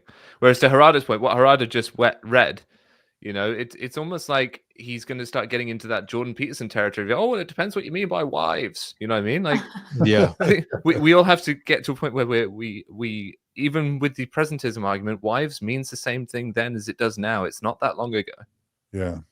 Yeah, this is outrageously deceptive so far on Keith Erekson's part. Let's go and go to the next clip. All right, so now let's go to the next question here. What was the purpose of polygamy? I was raised to believe it was to procreate and help the imbalance of women to men. Okay, let's stop there. That's wrong. We have census data. We know how many men and women there were. There were actually slightly more men in Latter-day Saint communities. So I think people tell that one because it feels like a friendly way to talk about polygamy, but it's just wrong. So don't say that one. There's not an imbalance. Why does he use the term friendly? Why doesn't he just say deceptive? We were all raised with that explanation, that this idea that, oh, well, we need to quit saying that rumor or something. No, this is what was officially taught to us, that was the whole reason was that. Yeah, it's what DNC 132 says, right, Sandra? Yes. If I will, saith Lord, I will command my people, what? To raise up seed. And this is where this whole section with Erekson gets so confusing on his verbiage, because he, on the one hand, he says, well, yeah, it was to raise up seed. And then on the other hand, he says, yes, but it wasn't needed to raise up seed because there wasn't an imbalance. And yet he wants to circle back around again to the whole reason for polygamy was to raise up seed. Joseph didn't raise up seed through polygamy. So he didn't ultimately answer the question, why? Why did Joseph Smith live polygamy? It had nothing to do with raising up a righteous seed. And isn't it true that they've compared number of children by polygamous wives to number of children by non-polygamous wives? And non-polygamous wives were actually more fertile, produced more babies than polygamous wives. So they're actually reducing the number of righteous seed, unless you believe that only children of anointed polygamists are more righteous somehow than the general membership. In Utah, they had a higher number of men, which is conceding there. So that without polygamy, the Mormons could have had all the same number of children. They didn't need more. They could have had more children if the women had had their own homes, their own husband, living their own lives. They would have had more children. Yeah. I mean, these polygamous husbands made the rounds periodically to these different homes. The women didn't have as many children as they would have had with a husband who was in the home full time. Yeah. It would have been more successful if Joseph had gone with Emma's idea of one wife, two men. That's how the roosters and chickens do it, right? And it's what Julia had said previously. What it actually does is it raises the number of children per man, right? So one man has more children. So it's a dynastic thing. It creates these big families that are all centered around these individuals that want power and influence. Do you want to add anything to that, Julia? Well, yeah. So like with Brigham Young, he had like 50, I can never remember the number, if it's 56 wives and 57 children or whatever, but like he only procreated with a few of them. So yeah, if you would have left those other women alone and given them their own husband, yeah, they would have had more children. But yeah, like that's a really interesting thing that you were saying, Nemo, because like they thought that the more kids you had, the more wives you had, the greater your exaltation would be. In fact, Brigham Young, I think, is at one point he tells Zina, who is sealed to Joseph and has her own husband, who's a member of the church, but he says, if you marry me, then you'll have a higher exaltation than if you just stayed with Joseph. And which doesn't make sense unless you think of it as like, oh, it increased, or like he had more wives and more children than Joseph did. Like, I wonder if that's what's going on there. But like, yeah, so yeah, absolutely. Yeah. All right. Yeah. So again, Keith Erekson is just not acknowledging that church leaders misled members for 150, 200 years. Right. And non-members, right? And none of their excuses give us a reason for Joseph having plural wives. Yeah. Right. Yeah. All right, let's go to the next clip. So now the church says many of the marriages were only spiritual and not physical. Who got it wrong? Got the great binary in there, right? We're sharpening our elbows. So let's just go to the real question. What is the purpose of polygamy? I like to think about this question in kind of like a bullseye or a target. There's right at the center, and then there's a little ring around it. right at the center is Scripture. So let's ask the question that way. What Scripture gives a purpose, states a purpose for plural marriage? If you go through all the Scriptures, there is only one. Okay? The Old Testament tells stories. These people took a different wife and had children and whatever. Tells the stories. There's not a single verse in the Old Testament that gives a reason, a statement. The one is in the Book of Mormon. It's in Jacob chapter 2. This is another wonderful verse to take things out of context. So we need to read the whole thing. And in the 21st century, we hate reading the whole thing. We want to scroll fast, click like, move on. So we got to pause, stop scrolling, and pay attention here in Jacob chapter 2. He's giving a sermon, and it's kind of long, and he's a little nervous. Nephi has just died. He's the new leader. It's his first big address, and he has to address some major sins. The people were committing whoredoms, and they were trying to justify it by saying, oh, yeah, all those people in Old Testament times had wives and concubines, so we can too. So over several verses in Jacob chapter 2, from like verse 22 to like 35, you got to read all of those. But Jacob starts in and he says, those are whoredoms, that is wrong.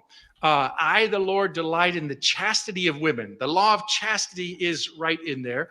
Then it says marriage is to be between a man and a woman.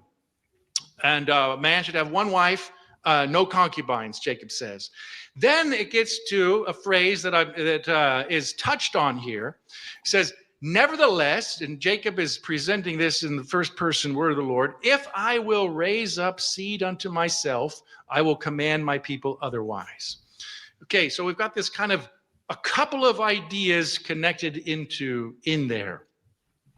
When we were writing the Saints' history, volume 1, we're just people, historian people, we tried to synthesize that whole long passage into this sentence. Monogamy is the rule, plurality is the exception. And that's the way we wrote it. We gave it to the First Presidency and the Quorum of the 12. They said, yes, that's the way to say it. And that's the way Jacob says it. A man and a wife, they should be married. That's the rule. Live the law of chastity. Nevertheless, there was an exception in Jacob chapter 2. Okay, now, if you actually try and read all of section 132, it's structured the same way. You can't just dive in and find little quotes from section 132 that you like or hate, because they're all there. But you have to read the whole thing. But section 132 follows that same arc. It begins with Joseph asking a question. What the heck's going on with wives and concubines? Whatever, Joseph asked the question. The answer is what matters. And so the answer is the first 18 verses is the Lord talking about, he doesn't use this word because it's a modern word, but I'll use our modern word because you're all modern people. You're not 1840s people. Civil marriage, that's the word. Yeah, and it says, whatever contracts, bonds, blah, blah, blah, all these legal terms, that's what they're saying. They're talking about a civil marriage. Whatever you do to organize yourself, that ends when you die. That's the first 18 verses. Then it gets to the next 19 and into the 20s, it makes a contrast. There's a different marriage, an eternal marriage, and it gives in that whole passage, the people have to be righteous. It has to be sealed by the Holy Spirit of promise. It has to be undertaken with proper authority. Then eternal marriage, and we're not talking about plural marriage yet. We haven't seen that word. Eternal marriage between a man and woman is the contrast to civil marriage. So the first 25 verses of section 132 are saying, whatever you do with civil authority ends. Whatever you do with my authority survives. That's the first thing that section 132 does. That's one of the teachings that we as Latter-day Saints share most frequently. It's one of the things that brings us comfort and peace and solace that our family will be perpetuated beyond the grave. Beautiful teachings in the first 25 verses. Then you get into 30s. It says, okay, so there's this guy, Abraham. And then in the 30s verses, it talks about plural marriage, and it talks about Abraham. And then here's what it says. It says, it was counted unto Abraham for righteousness. Okay, that is not a ringing endorsement. If I try and go to heaven and tell the Lord I took care of my wife and children, I don't want him to say, yeah, we'll count that. So we've got the same arc. The eternal marriage is the ideal, it's the standard, it's the pattern, and that one counted. That one worked. It was an exception. So Jacob has the same framework. Section 132 has the same framework, and that's the way we tried to write it. Monogamy is the rule, plurality is the exception. So back to this. Right at the center of the bullseye, we have only one scripture that gives a reason to raise up seed. Now, this question used the word procreate, which I will say, because I've got the microphone, is a little different than raise up seed. We talked about rising generation a little bit earlier. It isn't just a baby factory that God is after with plural. It's raising a people, and so that's what they do. Man, some of that was some word salady. But before we have the panelists opine, everyone remember your comments. Let me just have Julia sort of clear the slides she prepared, because Julia, these are responses, right? What do you mean? Which slides? In the slides after? Yeah, so those ones are just the verses, because he points out only one. He says there's only one verse, but he's missing out on D&C 132. Yeah. So do you want to explain these slides really quick? Oh yeah. Sorry. Yeah. So in Jacob 2, he's quoting that one. For I, the Lord, if I will raise up seed, I will command my people. And then the next one, I don't know why he's saying there's only one, because in the next one, D&C 132, these verses on polygamy, for these wives, these plural wives, are given unto him to multiply and replenish the earth. And so I don't understand why he's leaving that off. I do. What do you want to? Yeah, I know exactly what he is. Did everyone pick up on it when he said, we don't like to read to the end because we're impatient and we're modern and we just want to grab the bit we want? Guess who then gave an entire diatribe about D&C 132 and ended in the verses of 30? Because there's over 60 verses in D&C 132. He stops around the 30s and goes, right, okay, I'm done talking about this now. Keith, I'm looking at you. Go ahead and keep going, Julia. Okay, so yeah, and then there's another, if you skip to the next slide, I'm pretty sure he talks about this too, because he talks about how the new and everlasting covenant is the rule and stuff like that, or the everlasting covenant. So I want to talk about that, because he does not mention the new and everlasting covenant, and I think that's the reason. I mean, I think he's doing it purposely, because he's trying to separate polygamy from normal marriage, right? And saying like monogamy is a rule, plural marriage is the exception. And that's not like the entire reason why D&C 132 is given is to reveal this new and everlasting covenant, which new and everlasting covenant at that time, it meant polygamy. So the reason why 132 was revealed was to reveal polygamy, not to reveal monogamy. So that's why I wanted you to create this slide and talk to us about it. Yeah. So yeah, this is now becoming the rule. Like the new and everlasting covenant, the polygamy is supposed to be the rule. Anyway, so I'll just read this. The church admits that the new and everlasting covenant took on different meanings during Joseph Smith's lifetime. And you can see the little clipping from Joseph Smith papers. One of the main meanings was polygamy. When Presendia Huntington married Joseph Smith in 1841, she referred to it as the new and everlasting covenant. And this is from Todd Compton's book, and I put the references in. When discussing polygamy with Sarah Ann Whitney, Joseph Smith called it the new and everlasting covenant. Another wife, Emily Partridge, referred to it as the new and everlasting covenant of polygamy. Likewise, D&C 132 speaks of the new and everlasting covenant as polygamy. So this is becoming the rule. Polygamy is becoming the rule, not the exception. Yeah, and it says in D&C 132, and it's verse 6, and as pertaining to the new and everlasting covenant, it was instituted for the fullness of my glory, and he that receiveth the fullness thereof must and shall abide the law, or he shall be damned, saith the Lord God. So this isn't just like an optional thing. It's like, if you've received the command to engage in polygamy, if you've received this from God, then you better do it or you'll be damned. So So have we given our best response for the argument that new and everlasting covenant is not about polygamy? What he's saying is new and everlasting covenant is about eternal marriage and eternal families, and the polygamy stuff that comes after and is separate. That's his argument. Yeah. Sandra, are you buying that? I don't buy that, but that's what he's arguing. Well, do we have good evidence for why that's not accurate? Well, the documents that we've just gone over show that the terms were used interchangeably. Polygamy and everlasting covenant. It was all the same thing. Okay. Is it possible that those who did that did it in error? That they were confusing the two? His own wives doing it in error? Well, you have going into the Utah period, everyone's talking about plural marriage as an essential element that they had to practice for top exaltation. Mm-hmm. Yeah, I was going to ask you about that, Sandra, or others.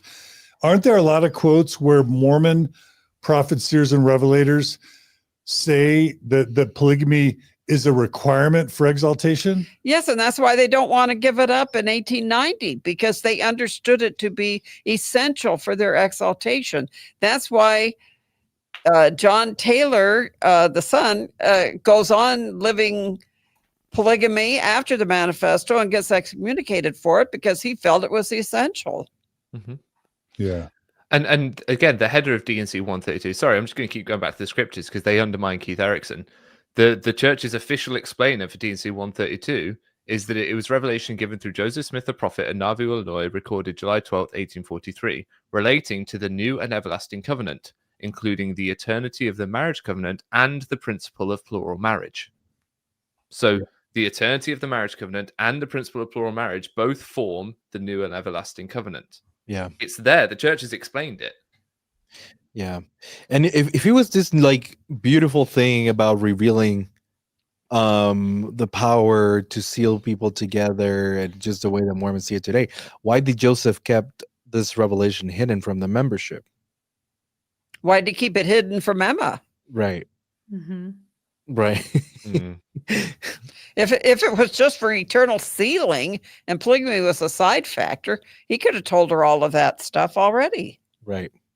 Yeah, absolutely. It's the way he acted around it shows what it was. Because if it was just as innocent as this religious ceremony whereby he's sealed eternally to these women, but it has no bearing on what he does with them in real life, then everyone could know about it. Yes.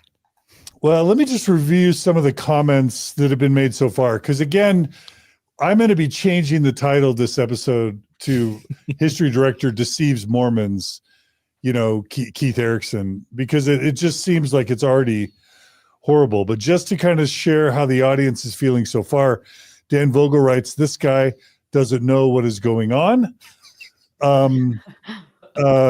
Jennifer Hallman says, does this guy even believe what he's saying? I think that's a fair question. Jim Bridge writes, he's just waffling, utter gibberish. That's Jim Bridges' feedback. And if there are believers out there that really like or want to defend Keith Erekson, we want to hear that too, or non-believers. Person of Interest writes, this is a painful man. I really can't stand to watch him cringy. Okay, so that's kind of how people are feeling. Mormon Civil War. That's Peter, I think. Yeah, big up Peter. Good grief. Changing the meaning of words like Bednar and Oaks do as the great solution to the problems. Pathetic. Tell us how you really feel, Peter Bleakley. And then Dan Vogel shares, Sandra's right, it was a requirement. And basically what he's saying there is polygamy wasn't just like this limited, optional, secondary sort of thing. It was literally all Mormons wanted to go to the celestial kingdom and be exalted.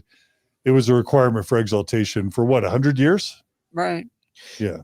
I have a question, and you might not know the answer to that, the topic we had, Sandra or Julia, but do we know at all if Joseph, when he was marrying those 22 women before Emma, before the NC 132 was even revealed, was he approaching them and telling them about this beautiful priesthood authority that would allow them to be together forever? Like, is this something Joseph was teaching already while he was marrying those women, or is this something that he came up with to appease Emma, to be like, well, if I come up with this doctrine of being able to be together forever and sealing and all that, Emma's gonna be feel really good because she's lost all these children, and she'll feel really good about it, and maybe she'll be okay with polygamy. Like, do we know? Oh, I don't know that we know exactly what all Joseph used as a selling point, but the thing we seem to see in his selling point to these different women is that an angel appeared and was going to destroy him if he didn't live polygamy. That seems to be the narrative that worked the best on these different women he marries. So I'm not sure how much he focused on the eternal sealing aspect with them. Right. But there was a threat, hey, this angel's going to kill me if I don't do this. So I've just got to ask you if you'll marry me. But with Emma, he goes the route of, oh, yes, it's going to be this wonderful sealing for all eternity. So I think the pitch changes depending on what one he thinks works the best. Yeah, because with Helen Mae Kimball, wasn't it like her whole family would be saved? Yeah. Or condemned, whether she accepted or not. Right. And I know that's how you convince a 14-year-old girl. It doesn't have anything to do with like, oh, let's live together forever and the power of the priesthood and beautiful sealing ceremony being revealed, in my opinion. Well, yeah, and as you're speaking, I think it's Mary Elizabeth Leitner, where he told that all the devil, like she was his before the world began, and all the devils in hell couldn't take her from him. Like there's that rhetoric where he seems to believe in soulmates or whatever, but I don't think he ever frames it like we're going to have kids forever, we're going to be together forever, or this beautiful sealing or whatever. I don't think he's doing that. I think it's just that was the selling point for Mary Elizabeth Rollins or whoever, rather than like this beautiful thing like with like Emma and like how she was losing her children and she could be with them forever. I don't think that's what he was doing. Right. Really quickly, I just want to thank all of the people that are joining us now in the live stream or joining us later. And I just want to ask you really quickly, please subscribe to the Mormon Stories Podcast YouTube channel. Please like this episode and please share it, because that's the only way that kind of we grow. And that encourages YouTube and Facebook as well. Subscribe to us there. Those subscriptions just really help the algorithms prioritize these videos. So please take a minute to subscribe on YouTube and Facebook, and as well Instagram and TikTok. Also, we want to just acknowledge that the only way we're able to do these episodes is from the generous donations of our monthly and annual donors. If you want to help keep this type of programming alive, including the LDS discussion series, and you're not a donor, please go to mormonstories.org, click on the donate button, become a monthly donor. And that way we'll be able to keep providing this LDS discussion series and others. Okay. One more comment that I'll quickly share. And I don't know if this is fair or not, but Rosemary Bennett writes, this guy lies every time he moves his mouth. I mean, we are cherry picking things that we think are lies. Well, there's a lot more, but there's a lot more. It's just too much. Okay. Well, let's keep going. Let's hear the next clip. Do. Okay, so that's the bullseye. No, let's name another one that's not there, that doesn't have a scripture. We say this all the time in Latter-day Saint culture, and there's no scripture for it. It's actually contrary to scripture. So let's talk about it. The idea is, well, why did we do it? It was part of the restoration of all things. Have you heard that? Have you said that? It's okay if you said it. You're wrong, but we're humble together tonight. So here's why. Was everything from the Old Testament restored? Do we not eat pigs? Do we not eat shellfish? Do we stone people who break the Sabbath? Boy, I hope not, especially if the Chiefs are in the Super Bowl on a certain Sunday. So we have hardened this idea that the restoration of all things meant every single thing had to come back, and it didn't. It's been selective. So that's not enough.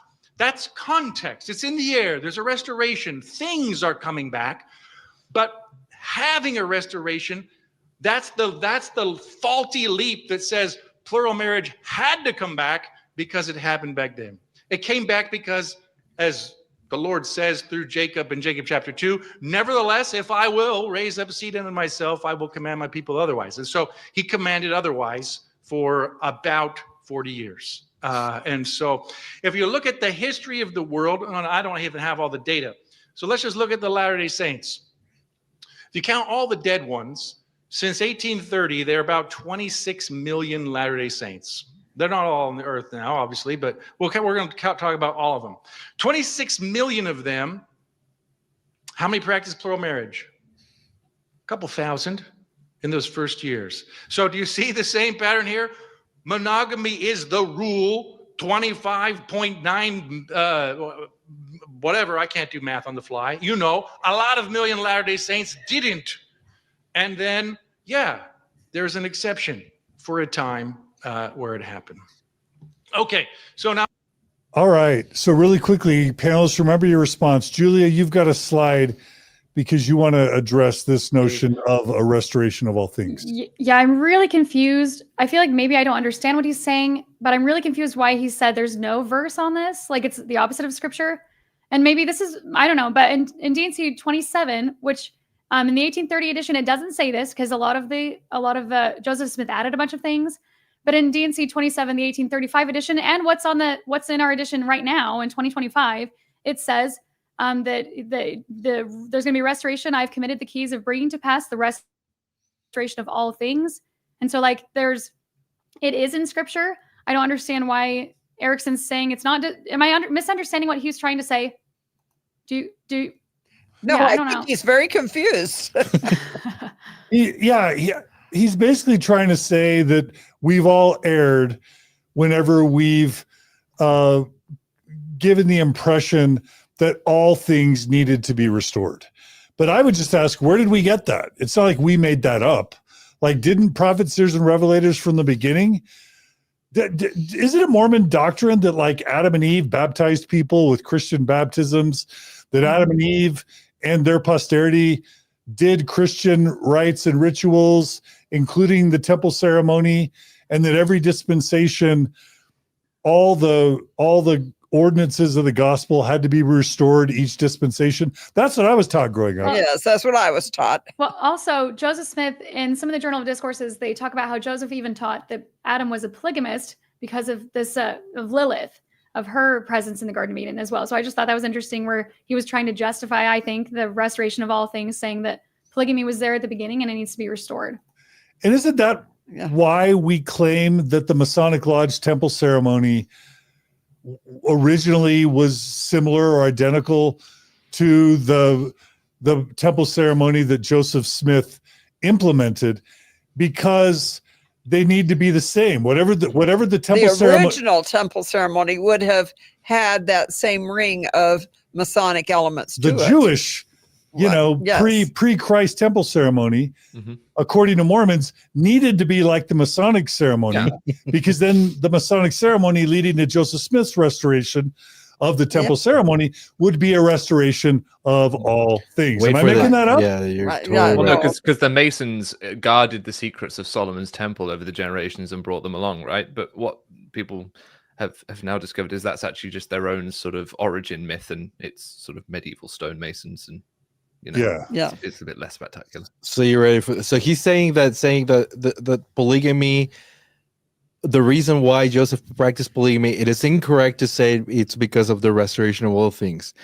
He hasn't read Doctrine and Covenants 132, because I'm going to read to you verse 40, and it's really short. And it's talking about David and Solomon and Abraham and their concubines and wives. And it says, verse 40, I am the Lord thy God, and I gave unto thee my servant Joseph an appointment, and restore all things. Whoa. This is why he stopped at the verses that begin with 30. This is why they don't go further into D&C 132. But remember, Keith, we have to read it all. We shouldn't be impatient. We need to read the whole thing. Yeah, and I'll just also make the point that he's not acknowledging that prophets, seers, and revelators deceived or mistaught, deceived worst case scenario, or mistaught best case scenario, erred misled, led astray the membership for 150 to 200 years, because he's acting like it's just the membership that sort of just made up this idea of a restoration of all things, when we all know it's the prophets, seers, and revelators. It's in the scripture, and it's in the scriptures, right? Like, how is he sleeping at night? He has selective memory. Yeah. yeah. Also, he gets some of his numbers wrong again, because Gerardo, you pointed out about the 20 men, but it was really a lot more. He's like, oh, we only lived polygamy for 40 years. But I think if you think of polygamy as starting in the 30s, early 30s, because he's telling women, or he's commanding it to live with the Native Americans as polygamy. And then I think it ended in the 1920s with post-manifesto polygamy. And anyway, I think it was closer to 90 years that He the wants Mormons to make lived polygamy. the numbers as small Right. as possible. Yeah, you are absolutely right, Julia. There was apostle-sanctioned polygamy, Mormon apostle-sanctioned polygamy, at least in the 19-teens. Right. I mean, Right? the last Right. Mormon prophet was Heber J. Grant, 1945. He was polygamous, was he not?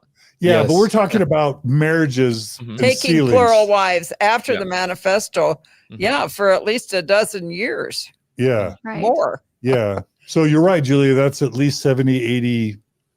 Right. So he's getting his numbers Yeah. wrong again. Yeah. And it's always erring on the side of minimizing, like you said, Gerardo. Right. So that's just as honest. Also, can somebody answer me this? They've changed it. Like in the LDS discussions episode, one of the most important episodes we ever did was on changes to the Doctrine and Covenants, which is based on the groundbreaking work largely of Sandra and Gerald Tanner. Like, we know that the church can change the Doctrine and Covenants. Yes. Well, there's a really easy answer to the temporary and non-restorative teachings of plural marriage found in D&C 132. What's the answer, Sandra?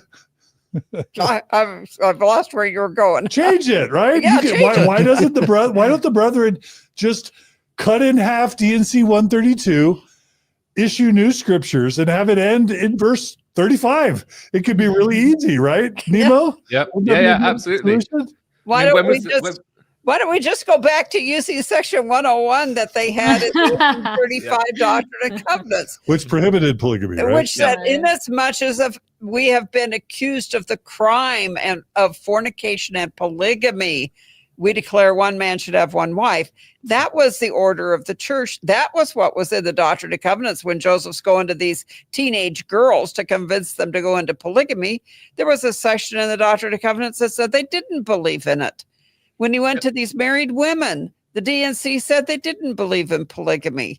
Mhm. I mean, the deception the church perpetrated through this whole period is just astounding. Wasn't it like the 1870s when they finally added D&C 132 to the Right. scriptures? The section 101 denouncing polygamy was in every edition of the Doctrine and Covenants till 1876. Yeah. So, I mean, when he wants to talk about, oh, well, those denials don't count because that was just referring to Bennett's polygamy or something. The denial was in the Doctrine and Covenants that said they didn't believe polygamy. Gerardo, you got a shout out from Dan. Dan Vogel writes, Gerardo, bam. So that you must have thrown a truth That's right, your bomb. DNC. Yeah. You must have thrown a truth bomb that Dan Yes. Vogel endorsed. Good job, Gerardo. Nice. All right. Well, let's keep going. The deceptions continue. This guy literally can't open his mouth without deceiving people. All right. Let's play the next clip. Okay, what was the purpose, we'll stay at purpose here, of Joseph Smith marrying women who were already married? Where is this taught in scripture that had to be restored? All right, so we are going to ignore the second half of the question because that's a false one. There isn't.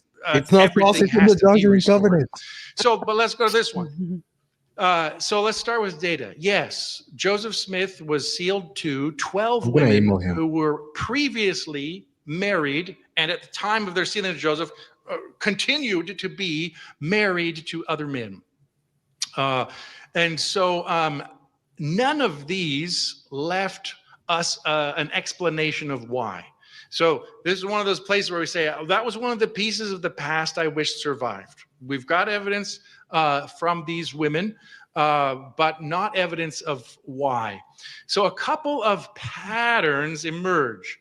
So we're going to talk about specific people and general patterns, and I don't have a link between them. So, but here's some patterns. One pattern that we find in early plural marriage is families wanting to be connected to each other. Now, this is different than the way Latter-day Saints think about sealing today for one very good reason. We changed how we do sealing in April 1894. Did you know that? We hid it in the church history topics. There's one called sealing. Wilford Woodruff is president of the church. He gets up at general conference and he says, all right, we've been doing sealing not the way the Lord wants it. Here's how we're going to do it. We're going to seal a person to their parents, their grandparents, their children, and we're going to create a chain of the human family back to Adam and Eve. And you're sitting there saying, wait, that's what sealing is. But so what were they doing before 1894? Well, it turns out they were doing a lot of things and different things. And so part of what happened in 1894 was saying, this is how the Lord wants sealing to work. So Wilford Woodruff doesn't use these words, but I'm going to use, again, 21st century words because I think they help us. If we talk about Wilford Woodruff's great chain of the human family, let's call that vertical. Me to my parents, to my grandparents, to my children, I've got a vertical chain. He didn't call that, but I am. So then what's happening before 1894, I'm going to call horizontal because it's going to help us think about it. If we go back and say, Joseph and the people in Nauvoo, you weren't thinking about sealing the same way I do, that's correct. They weren't. So how are they thinking about it? One of the ways is they're thinking about it horizontal. They're thinking about, how do I be connected to the people that I know? Now, this isn't plural marriage, but it's another temple ordinance. Baptism for the dead. When that began in Nauvoo in the Mississippi River in 1841, you couldn't be baptized for somebody you didn't know. You had to give up proof this person was dead, and then you also had to say to the witness, I knew this person in life and they were a good person and they just died right before the restoration came. And if they were still alive, I'm convinced they would have accepted it. And so the first temple work was if they time traveled now and found some of you in the genealogy library tracking people down from 800 years ago, they'd be like, what on earth are you thinking? You're supposed to do people that you know. And that's the way they're thinking about temple ordinances and these connections. All right, really quickly. Sandra, you're jumping out of your chair. Go ahead. This is such a confusing conglomeration he's making. He's confusing issues. Baptism for the dead's got nothing to do with this issue of sealings. The sealings that he's talking about, the change that was made, was originally they were sealing men to men. A man could be sealed to a higher priesthood authority guy, like you could get sealed to Brigham Young or to Joseph Smith to be a part of his family conglomeration. And then they changed it. No, we're going to just seal father to great grandfather in a family chain instead of man to man trying to get his own great big kingdom. But that has nothing to do with the sealing of marrying married women. Right. Because this did not involve sealing the man in this marriage to Joseph Smith. So it doesn't even qualify in the sealing of men to men. This was sealing women to Joseph Smith. It excluded the husband from the deal entirely. He wasn't part of the eternal family. I'm also confused as to why he's calling pre-1894 dynastic sealings horizontal. Because isn't a dynastic sealing all about being in like the equivalent of the Mormon celestial hierarchy. MLM upline? Like you want to get sealed to someone upline who's royal, who's of royal lineage, who's like a big name.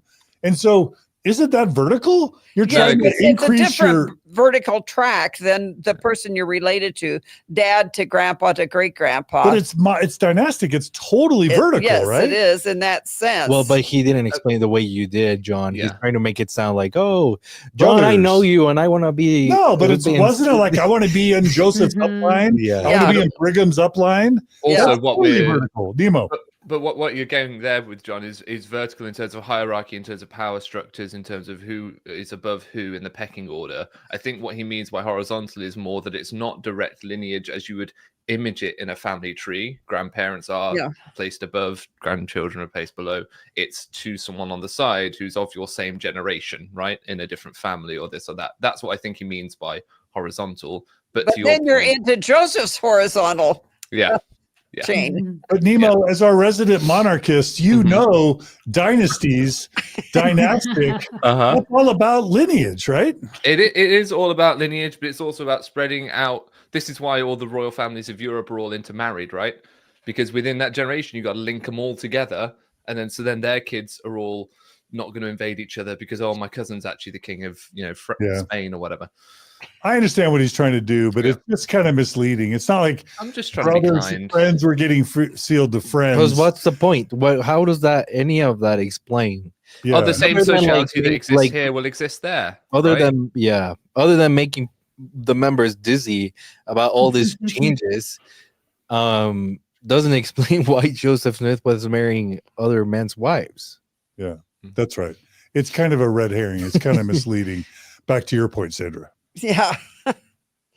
Yeah. What? So any other? Oh, Julie, you had some slides. Do you want to just take us through the law of adoption? Yeah, so Sandra already kind of talked about this, but I kind of want to go through it a little bit anyway. So one of the earliest aspects of the Mormon church was the law of adoption. And as she mentioned, that is sealing men to men who were not related to each other. And in 1847, Brigham Young was visited by Joseph Smith in a dream. And in the dream, he asked Joseph more about the law of adoption. And in my opinion, because he knew what it was called, it seems to make more sense that Joseph Smith was the one who first taught this law of adoption, because otherwise, why would Brigham be inquiring him about learning more about it? Because it was recently right after he passed away, right after he was killed. So in 1862, Brigham Young even called the law of adoption a great and glorious doctrine. And in 1873, Brigham Young even emphasized that they could seal men to women outside of the Mormon temple, but a temple was absolutely necessary for the law of adoption and sealing men to men. And so he says, but we can seal women to men, but not men to men without a temple. And as he says, it wasn't until Wilford Woodruff, the fourth Mormon prophet, that the law of adoption was done away in the 1890s. Wilford, quote, had a peculiar feeling, unquote, about sealing men together who were not related, and charged the members of the church to be sealed only to their relatives, their fathers and grandfathers. In explaining the law of adoption, historian Juanita Brooks explained, the idea behind it was that in establishing the kingdom of God on earth, there should also be a celestial relationship. If the prophet Joseph were to become a god over a minor planet, he must not only have a large posterity, but also assistance of practical skills. And so it's like, again, like you're saying, the dynastic, like he's trying to make himself bigger because he's having people sealed to him through the law of adoption. So yeah, but none of that relates to why he's marrying married women. Right. He's just diverted the whole discussion into a side topic that doesn't relate. Right. Yeah. So like one of the things that I think about too a lot is when people say, oh, he was just trying to connect the families. He was just trying to connect Helen Mar Kimball. She was 14. He wasn't going to sleep with her. He was just connecting the families. If that's the case, why didn't he just marry Hebert? Or like, if he was trying to connect himself to the Huntingtons, why did he marry Zina, who's already married to Henry? Why not just marry himself to like Dimmock, her brother? Like none of that makes any sense because the law of adoption already existed. And so if you jump to the next slide, John. So yeah. Oh, sorry. So if the true reason for Joseph Smith marrying women who were already married was simply to connect the families, or even women who weren't married, why wouldn't he simply seal himself to their husbands or brothers? The fact that evidence exists for sexual relationships with at least 12 of these 14 women might lead one to conclude that Joseph Smith's reasoning for sealing himself to women who were already married was for more than simply familial connection. So building a celestial harem. Right. Mm-hmm. Yeah, so we can't forget what the original question was, right? The original question was, why is Joseph marrying and having sex with women already married to other men? Oh, he's going to say that didn't happen. So he goes off and then starts talking about the law of adoption, which has nothing to do with Joseph marrying women married to other men. Did you hear the way he started to talk about it as well? It's like Joseph was married to women who were married and continued to be married during that time. It's like he wanted to say, he wanted to say they were married as though, and thought he could maybe leave it there to imply that they weren't when they married Joseph, and then realized, no, I do have to actually admit that at least. And he totally bypasses the question, Why in the world are prophets, seers, and revelators for 40 or 50 years having this weird ordinance of men being sealed to men, and then all of a sudden it's erased? Like, don't they talk to God? Like, wouldn't they have implemented that because God wanted it? And if God wanted it, then why are they taking it away? And by the way, Sandra or Julia, are either of you offended that like marriages of women to men, oh, they don't really need a temple, but sealings of men to men, well, they require a temple. Sealing bros, right? Why are women's sealings not as important as men's sealings to men? And I think gay Mormons would really like that. Right? Yeah. Right. But I've never heard any stories of women being sealed to women without a man involved. So that just didn't happen. But again, women being sealed to men, Right, doesn't really need a temple. Men being sealed to men, get that temple. What about that priesthood? Yeah. So that's all kind of weird. Okay. All right. But just notice, Go ahead, we still have not answered the question. Yeah. Why was he marrying these women? He started by saying we don't know, but yeah, We still don't know. and then he made us dizzy with like, Well, but- he's trying to end up saying, well, the reason is because of Jacob. Was it chapter 2 or whatever? No, that isn't the reason, because he's already said they didn't have kids. yeah. So that wasn't the reason. Is it fair to say a red herring is deception, Nemo? You're our resident logic expert. Mm. Like, Well, yeah. If it's kind of like Obi-Wan Kenobi or whoever saying these are not the droids you're looking for by bringing up a red herring. Yeah. It has nothing to do with what we're talking about. But is it fair to say that's a form of deception? Yeah, because what you're doing is you're deceiving someone by drawing their attention away from the thing that they desire to know. And I guess That's how I would know, look at it, right? and we don't know if that's intentional yeah. or if it's Well, no, because he was No, asked like you simple have- questions, so he could give a simple answer. Yeah. Like, Yeah. he doesn't need to give this complex answer to try and distract away from the answer he doesn't want to give or the answer he can't give. Because if he was being completely honest, if he doesn't know, he could just say, I don't know, and then move on. Right. Yeah, we don't know. But he feels this pressure because of his position and because of his need to bolster the church. He feels this pressure to provide an answer. And that's why he has to give this long, convoluted thing about the law of adoption. Yeah. It's like he's yeah. It's just it's kind of like he's standing in front of a dead body, waving his hands and saying, don't look over here, look over there, you know. yeah. Yeah. And still most members have never heard of Joseph Smith's polygamy, let alone the word polyandry, Right. let alone this notion of dynastic sealings.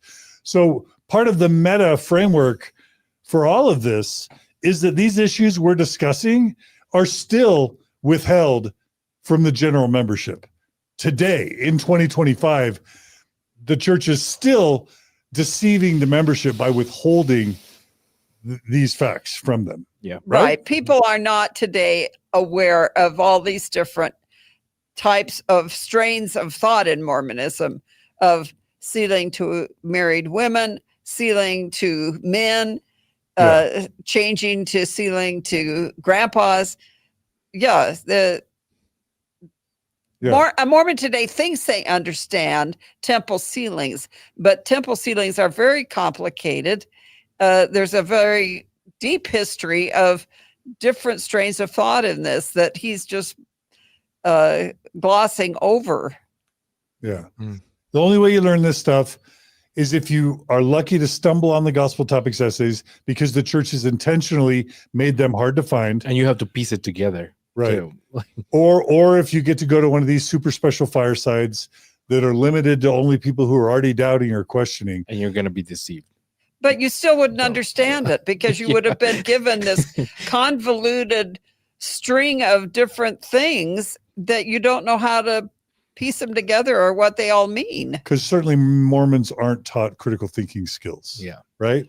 Right. Well, who would understand what this guy's even referring to? Yeah. Because the average Mormon doesn't know about the law of adoption. So Right.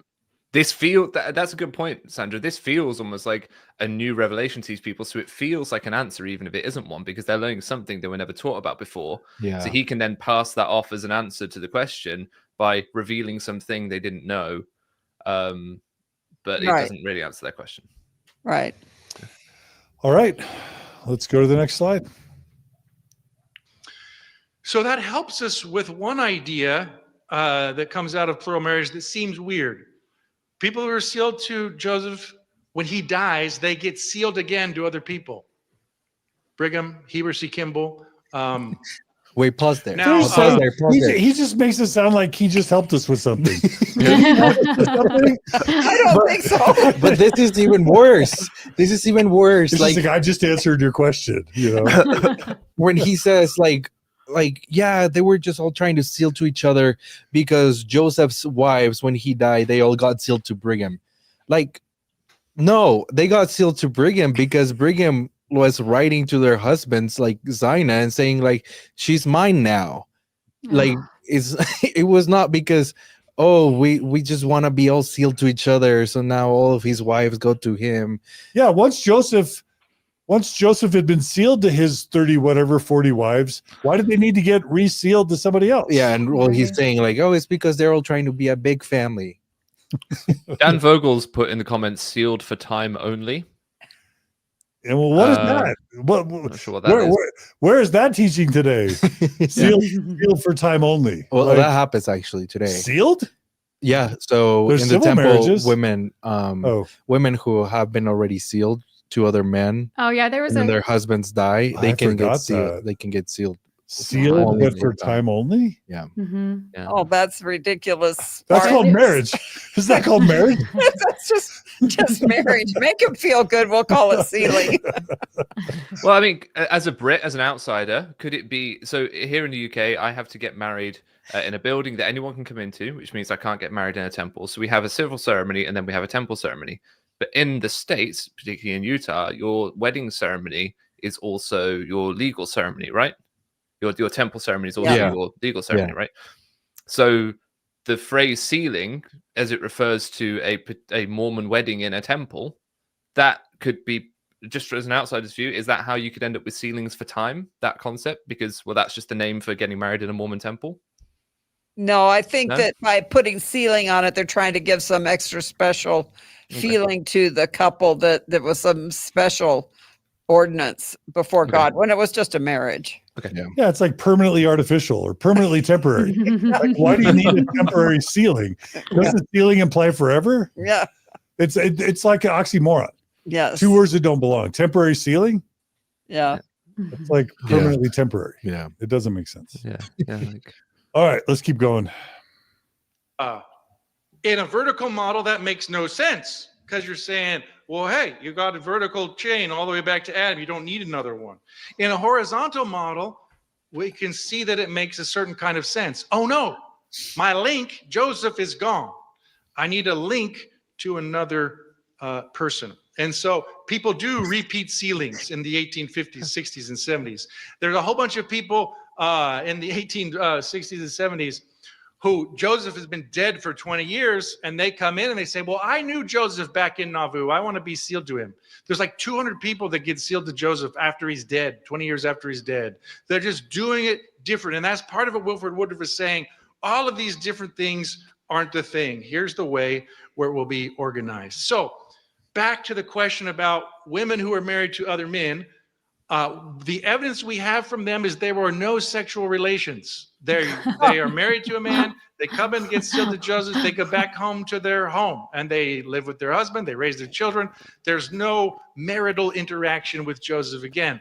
But if we look down the list of women who are sealed and are married to someone else, we see several prominent families.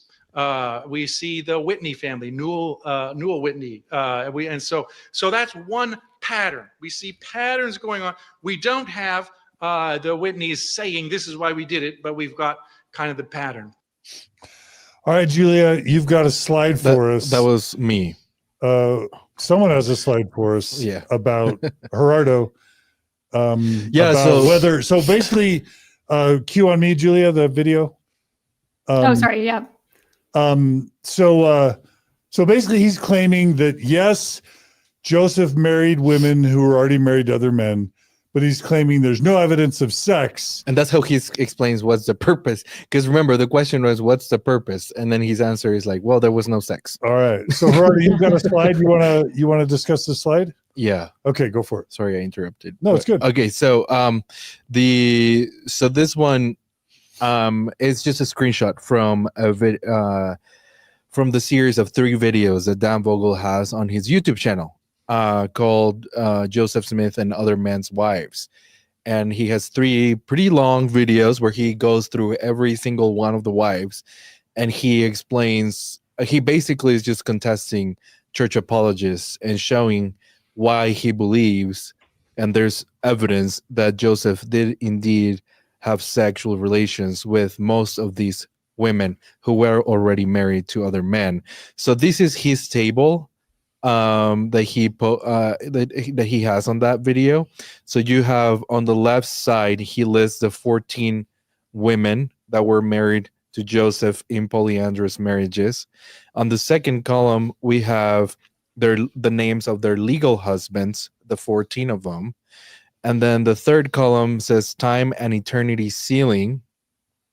And the reason why he's addressing the time and eternity sealing is because there's this idea that was actually initiated by, I believe, Emma Smith, but then has been really propped up by apologists like Brian Hales, that Joseph, when he came up with the doctrine of sealings, there was like time and eternity sealings and time only sealings. And the idea is that, well, what Brian Hales is that the polyandrous marriages were all for time only, for eternity only, not for time, meaning that he could not have sex with them during this life because they were not his wife during this life.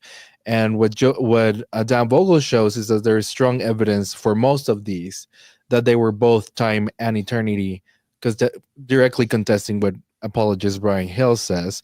And then he has the fourth column, evidence of sexuality, and he has 11 for them. He says yes, that we have evidence that there was sexual relations with 11 of the 14 women, and for only 3 of them, Elizabeth David, Sarah Kingsley, and Ruth Vosay, Dan Vogel says we do not have evidence of sexual relations, but for 11 of them we do.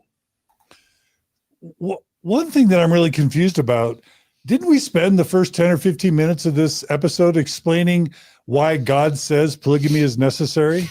Sandra, do you remember?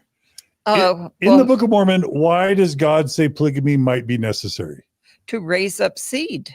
So why are we even having this question of whether or not Joseph had sex with his polyandrous wives if the Book of Mormon is telling us what the purpose of that polyandry would be? What would it be?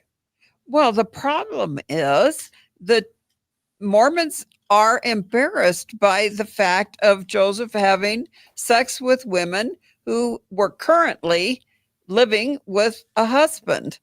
And to the outsiders, the rest of us look at that and say, well, that kind of looks like adultery. And so they or swinging, or non-monogamy. So they have to try to put a religious spin on this. How do we save Joseph from being accused of adultery? Well, you can't.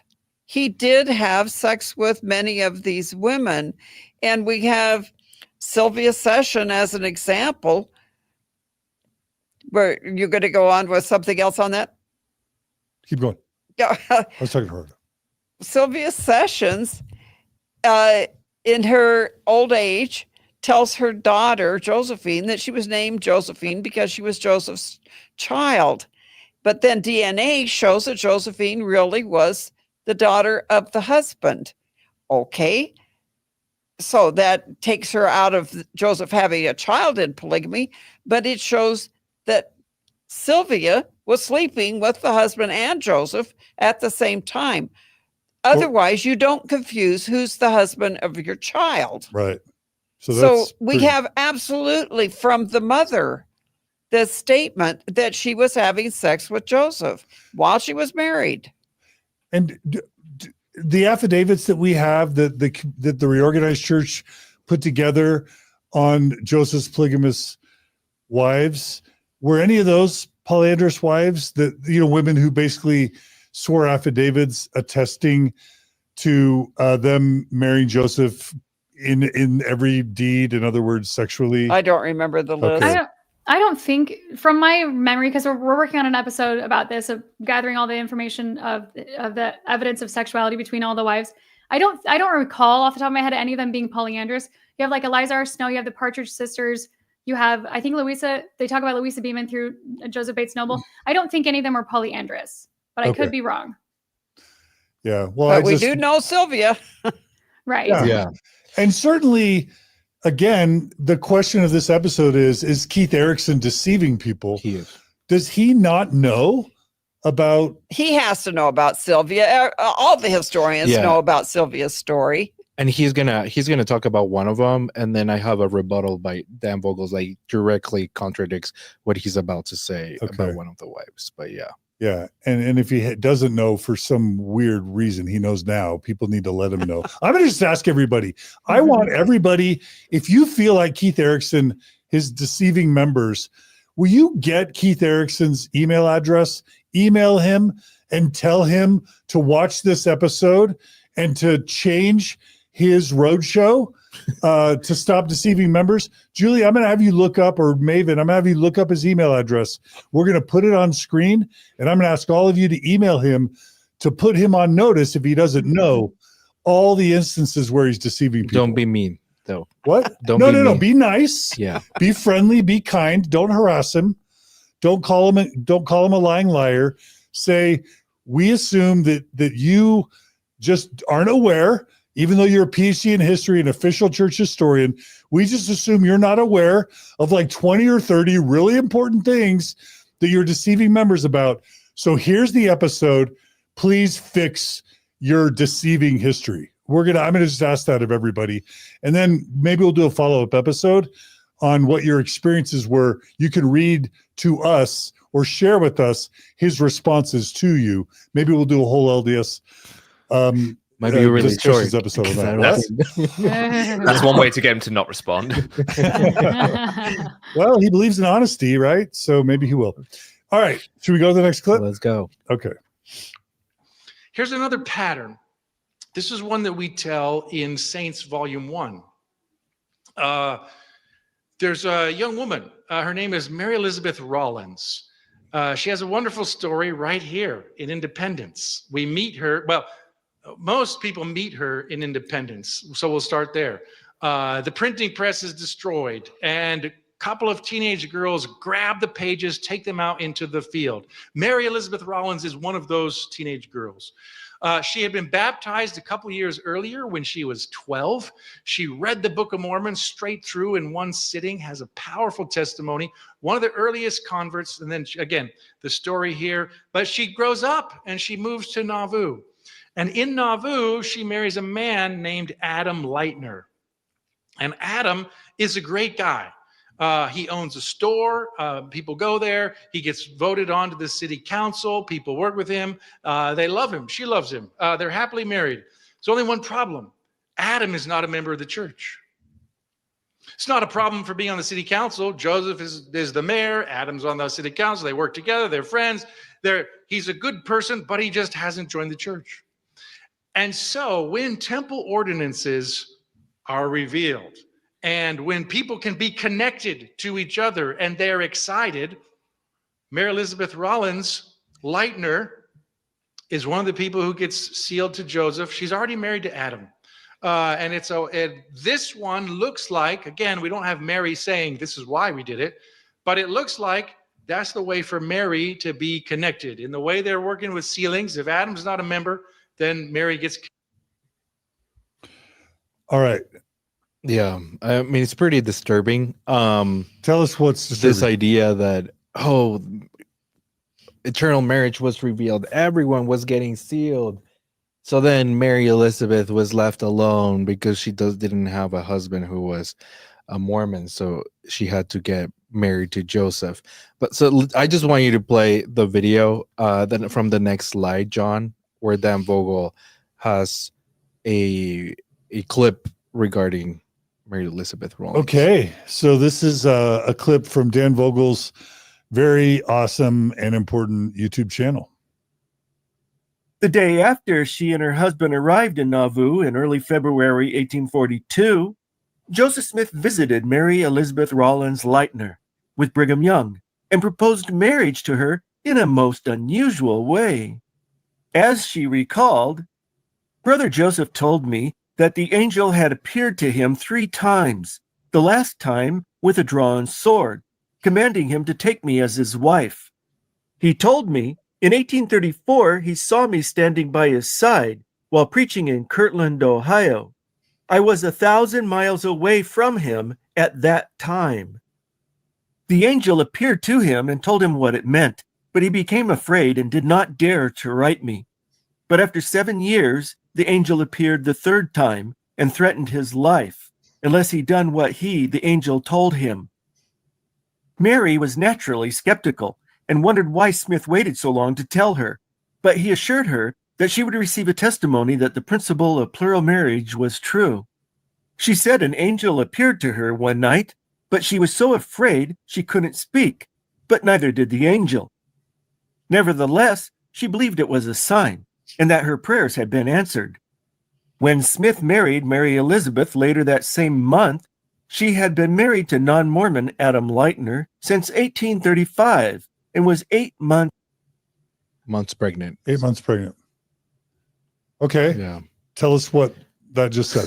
So just this idea that he's trying to advance that, oh, poor Mary Elizabeth Lightner, she was gonna be left alone. So Joseph came so she could be sealed and connected that way. And he's leaving out this pretty disturbing story of an angel coming 3 times to coerce Joseph into supposedly marrying her. And interestingly, right, Keith Erekson wants to talk about patterns that keep emerging. The pattern of Joseph Smith being visited by someone after 7 years, right? 7 years seems to be one of those numbers he gravitates towards. I noticed that he propositioned her after the angel had come to him 7 years later, which means that the last time the angel had come to him was the year in which Mary got married, which means then before that she was single, if he is telling the truth about these, times that he wanted to marry her. And I just thought that timeline is quite interesting. I wonder how old she was. She's aged during this time. So maybe initially he fancied her when she was younger, and then she's a bit older now. I don't know. The timeline just sticks out to me for some reason. Well, yeah, she's only a young teenager. I think she's only about 15 or so, or 16 when she marries Lightner. I mean, she's a young person. But this idea that Joseph can go to these women and give them this line about this angel came with a drawn sword that said I had to enter into polygamy or I was going to be destroyed. I mean, it is such a manipulative approach to young girls or to married women to come to them with this kind of a sales pitch that you are going to be responsible for my death because I have to go into polygamy. And if you turn me down, that could be my undoing. It's such spiritual pressure and manipulation. I mean, it's just reprehensible to go to these people with these kinds of pressure points on them. Yeah. And more reprehensible that Keith Erekson is talking about her and spinning, well, not just spinning, like completely leaving that out and creating a new story for her. Maybe he's never heard of the angel with the flaming sword. This man has studied church history enough that I will not give him a pass on not knowing these things. Anyone that has read superficially on polygamy and who entered into polygamy with Joseph Smith would know these stories. Julia, why are you laughing? Oh, I just thought it was funny because, these stories, everyone, like Brian Hales talks about these stories. Like, these stories are very, very well known. There's no way he doesn't know this. Mm-hmm. All right. So I haven't yet been able to find his email address. If any of you can find it, please share it in the comments. I think there might be a reason that it's not publicly available, John. Absolutely. Well, here's the link I could find. So if you go to KeithErekson.com/contact, that's KeithErekson, keithekson.com/contact. You can fill out a form, email Keith Erekson, let him know that put him on notice that he's intentionally or unintentionally deceiving the world. Be kind, be nice, give him the benefit of the doubt. And let's see if he issues an apology or retraction, or worst case, let's see if he changes his deceptions or corrects his deceptions in future episodes. I also want to add, Dan Vogel writes, I haven't seen that video for years. So glad we're reintroducing you to your own content, Dan Vogel. And then Dan also says, marrying pregnant women was one way to control birth. Yeah, because she was 8 months pregnant when he married. Yeah. You missed the comment, John, where he said, I think Nemo is right. I don't even know what he was saying about. I just think, it doesn't matter, really. I put that on my bio. I think Nemo is right, Dan Vogel. That's the sort of endorsements I need right now. You need a tattoo, Nemo, that's like Dan Vogel's face and then like a little cartoon bubble. I think Nemo was right. I think Dan's now going to take out a restraining order, John. Thanks for that. Cool. All right. Well, he keeps lying. This is really, really deceptive. Let's keep going. Let's go to the next clip. Okay, here's one. Will you expound on what historians and Elder Cook said at Nauvoo regarding the status of marriage in exaltation? Okay, this is a really specific one. If you don't remember that event, it was back when Volume 1 of Saints was released. We did an event at the Nauvoo Temple. Q&A like this. People submitted questions. Elder Quinton L. Cook responded. And so one of the questions that was asked is a question that haunts people. So the church stops practicing plural marriage in 1890. In 1904, we begin excommunicating people who practice it. And they're serious about it. There are 3 members of the Quorum of the 12 who get excommunicated after 1904 because they refuse to stop. So this is difficult for people. But one of the things that haunts people today, I grew up with 4 sisters, I have 4 daughters, is this thing in the back of my head, like, well, am I going to have to do that? Because there was an exception and a couple of thousand people did it. Am I going to have to do it? And so that was the question that came through. And now the answer depends on what you hope for. If you're one of those who's like, because there are these today, maybe you've met some, who really want to do plural marriage and wanted to come back, this answer is not going to help you. But here's the answer. Elder Cook said he actually took the question to the Quorum of the 12, and they talked it over. And you can see this online. But this is the way Elder Cook talked about it. He said, I talked with my brethren, and we agreed that plural marriage had served its purpose. That was his language.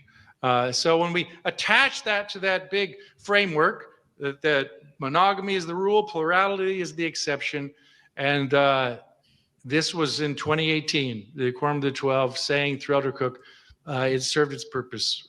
We don't know any purpose for it now in the 21st century. And so they did it in the past. We don't do it now.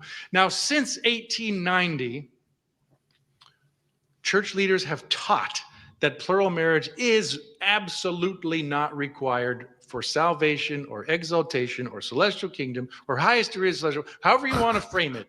They have repeated it over and over and over. Wilford Woodruff taught it in 1890, Joseph F. Smith in 1904, Heber J. Grant in the 1920s, and they repeated it in the 1930s.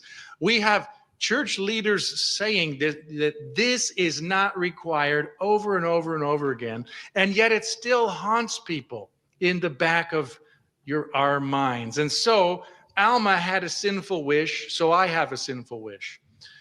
His sinful wish was that he could speak with the voice of an angel and convince everybody of one fact. Here's my sinful wish. I wish I could let every woman in the church today know that you will not be required to practice plural marriage. That should be gone. Church leaders have repeated this so many times, but we cling to it in our culture and our folk tales. And so please, if you're carrying that burden, please let it go. It is not what is being taught. So folktale. Let's address that right off. There's the very next slide addresses. He used that word folktale. Who wants to address this slide? Julia? Yeah, so I should have put the dates on there because he was talking about certain dates, but I left those off, but I left the references behind it. So Brigham Young taught that if you deny polygamy, you will be damned. He also taught that if you reject polygamy, you will lose your spouse in the celestial kingdom. Joseph F. Smith taught that those who have the ability to live polygamy and don't shall be damned. He also taught without polygamy, there is no exaltation. That's pretty bold. Right. John Taylor taught that you cannot reject polygamy and be allowed to enter God's glory. Heber C. Kimball taught that if you oppose polygamy, you commit apostasy. He also taught that if you go against polygamy, you will be damned. Wilford Woodruff taught that if you do away with polygamy, you might as well do away with prophets, apostles, and revelation. Now, how in the world does he get away saying that it's just folktales? I can tell you how, because according to Alan Haney, the words of prophets do not gain value with age. And you shouldn't use the words of past prophets to negate the words of living prophets. He said that in general conference. That is the position of the church, is that a living prophet is more important than a dead prophet. But the problem is, this is still in D&C 132, right? Like I read to you earlier, it's in verse 6. Like Joseph F. Smith said, if you are given the opportunity to practice polygamy and you don't take it, you will be damned. The person who doesn't do it will be damned. And it's part of the new and everlasting covenant, which is required for eternal exaltation. Sorry. Yeah. Forget about the scriptures. They're sealing man to multiple women for eternity today. Yeah. Both of our highest officers in the church, the president of the church and his first counselor, are both sealed for eternity that's to what I two wrote. women. Yeah. And they don't talk about having to pick, do they? If polygamy has served its purpose, why did Russell M. Nelson get sealed to his second wife after his first wife died? Is there a sealing for time only? And no, it's an eternal sealing. And if polygamy has served its purpose, why did Dallin H. Oaks get sealed to his second wife as well? Yeah. Are their first wives going to get a choice? According to DNC 132, they won't. It's a polygamous sealing. Yeah. Sandra. Okay. He's trying to help the women of the church not worry that they may have to live polygamy. And so he says in his talk that no one will be forced to live polygamy. What he's not saying is there'll be no polygamy. He's not saying there's no polygamy in heaven. He's saying the women will not be forced to live it. You have a choice. What does that mean? It means if you die before your husband and he then later marries another woman in the temple, you will not be forced to live polygamy with that second woman. But what does that mean? It means you are the one out. He is still going to be eternally married to her. Your kids will be part of that family unit. You will be out in the cold. So what they're saying is, no, you won't be forced to live polygamy, but it'll mean you will not have exaltation because you're then exiting your eternal sealing. I also think it's brilliant. Yeah, brilliant, Sandra. And I'll just add, how the freak does he know? He's not an authority. How can he say definitively? How can UTEP professor, former professor, MBA, Keith Erekson, how in the world can he say definitively that women won't be required, Mormon women, exalted Mormon women won't be required to practice polygamy? Emma didn't have a choice. Emma didn't have a choice. Yeah. Anyway, go ahead. Yeah, so he can't say that. He's not a prophet, seer, and revelator. What we do have is lots of prophets, seers, and revelators saying that they will be forced or they won't go to exaltation. But then secondly, again, it's like, yeah, those women that were told the story that an angel with the flaming sword told Joseph that he'd be killed if they didn't practice polygamy. Like, how much consent would it be if you're a sealed woman in the afterlife and you're told, okay, you don't have to practice polygamy. It's just you won't be exalted with your children and your husband. Like, is that consent? Is consent even possible if eternal salvation and exaltation are tied to plural marriage, like so many prophets, seers, and revelators have already testified? This doesn't make sense. Well, and these sealings are still going on. Well, like was mentioned about the 2 top leaders of the church having plural wives on the books. Yeah, they could just stop it. Yeah. The church could say no more sealings, right?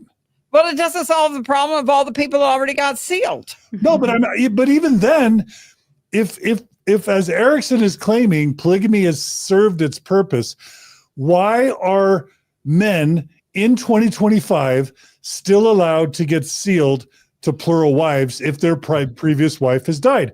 Why? Why not just have it be civil marriages, right? And we know they can change it because we know they can change the way sealings are done. Because Keith Erekson has said that they changed it in the 80s, right? And we know that they just recently changed it so that when you're doing work for deceased ancestors, they don't have to have been married. They can have just been cohabitating, and you can still seal them together as husband and wife in the temple. Which, I mean, that didn't get a lot of press, and I thought maybe it should have. But they're still making changes to the way sealings are done now. So there's no reason they couldn't just change this. It's also confusing. It's that the everlasting gospel gets changed every other year. Absolutely. And Nemo, I want to flex back. I just got a comment from Dan Vogel. He says, "Excellent point, John." Oh, Dan, how could you betray me like this? Oh, wow. I actually got a Dan Vogel. Well, and then he says the reason for polygamy has been fulfilled. What was fulfilled? He still never answered why Joseph was practicing it. Oh, dear. This is too fun. This is like shooting fish in a barrel.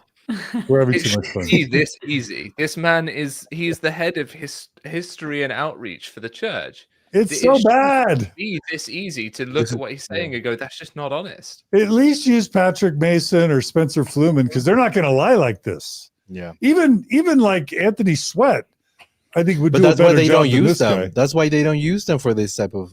Because they're too honest. Because they're too honest. Yeah, that's why Spencer Fluman's out in the cold, right? Yeah. Yeah. He's too good faith. Yeah. All right. Well, let's keep going. That was it. And so here's kind of the way the false logic goes. Talk about false logic. I hear these old folk tales about plural marriage, that a man is righteous and he gets a bunch of wives. Well, am I just a gift? Am I just a prize? Am I not a person? Do I not even have any value? What kind of God would see his daughters that way? How can I have faith in a God like that? How can I pray to a God like that? And I can tell you that's not who God is. I'm going to disagree. That's the Mormon God. What kind of God would do that to a woman? The Mormon God is the correct answer, Keith Erekson. I just had to clarify that. Sorry. Okay, we'll keep going. Wrong. God loves you. You're an individual person. He will not give you away as a prize. He will not require you to do a thing. And that is really, really clear. He will not require you to do a thing? What? Is this guy read DNC 132? What? Where God literally is distributing women like cattle, saying they'll be taken away from this guy, given unto this guy. What destroyed if they don't consent. Like, what does he mean God doesn't award women as prizes? What does he mean? Well, and it goes back to this whole problem of if she doesn't consent to the plural marriage, she's out of the picture of the marriage. She's leaving the exaltation track. Julie, you've got a slide. Do you want to talk about this slide? Yeah, so this just popped into my head, but there's other ones like Kimball comparing women. He says, I think no more of taking a woman than I do buying a cow. So anyway, but this is also Heber C. Kimball in 1857. He stated, in the spirit world, there is an increase of males and females. There are millions of them. And if I'm faithful all the time and continue right along with Brother Brigham, who will go to Brother Joseph and say, here we are, Brother Joseph. We are here ourselves, and we are here ourselves, are we not? With none of the property we possess in our probationary state, not even the rings on our fingers. He will say to us, come along, my boys. We will give you a good suit of clothes. Where are your wives? They are back yonder. They would not follow us. Never mind, says Joseph. Here are thousands. Have all you want. Perhaps some do not believe that, but I am just simple enough to believe it. And to me, that just screams women are prizes. Have all you want. There's just thousands of them. they're not asking the women's whether they want to marry Kimball or Brigham or whoever. Like I don't know. It's just gross how Mormonism does this. What's the quote from, I forget who it's from, where they basically talk about stop taking all the good looking ones for yourself, bring her back here so we can, I believe the phrase is have a fair shake. Yeah, I think it is Keeper C. Kimball again. Kimball, Yeah. We should do an event at Heber C. Kimball's house. Did you know that it exists? Like that they have like a recreation of his house. Oh, Heber C. Kimball's house in Salt Lake City, and you could do Nauvoo. like a yeah, conference you can rent it for like events. Sold. All right, we'll think about that. It's a good idea. Sandra, you can be the main speaker. Yeah. No, I mean, just listen. Homework assignment for any viewer or listener: go read D&C 132. And all of it. Tell me all of it, not just. In fact, you can skip. You can skip verses 1 through 25, right? Just start around 30, read to the end, and you tell me if God doesn't distribute women like property or cattle. Yeah. Is that fair, Julia? Yeah, that's totally fair. Sandra, do you approve? Yeah. All right. So we're and then, All those in favor?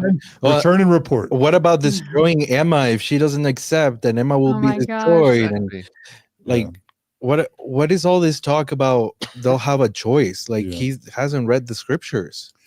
Emma sure didn't have a choice. Right. Yeah, because she was told she'd be destroyed. This is a good point to recommend a really good book called The Ghost of Eternal Polygamy by Carolyn Pearson, our dear friend. We've also done an episode on Mormon Stories where she talks about that book. Both are excellent. Check out that book just so you can understand how polygamy continues to haunt women today, even in 2025. All right, let's go to the next clip.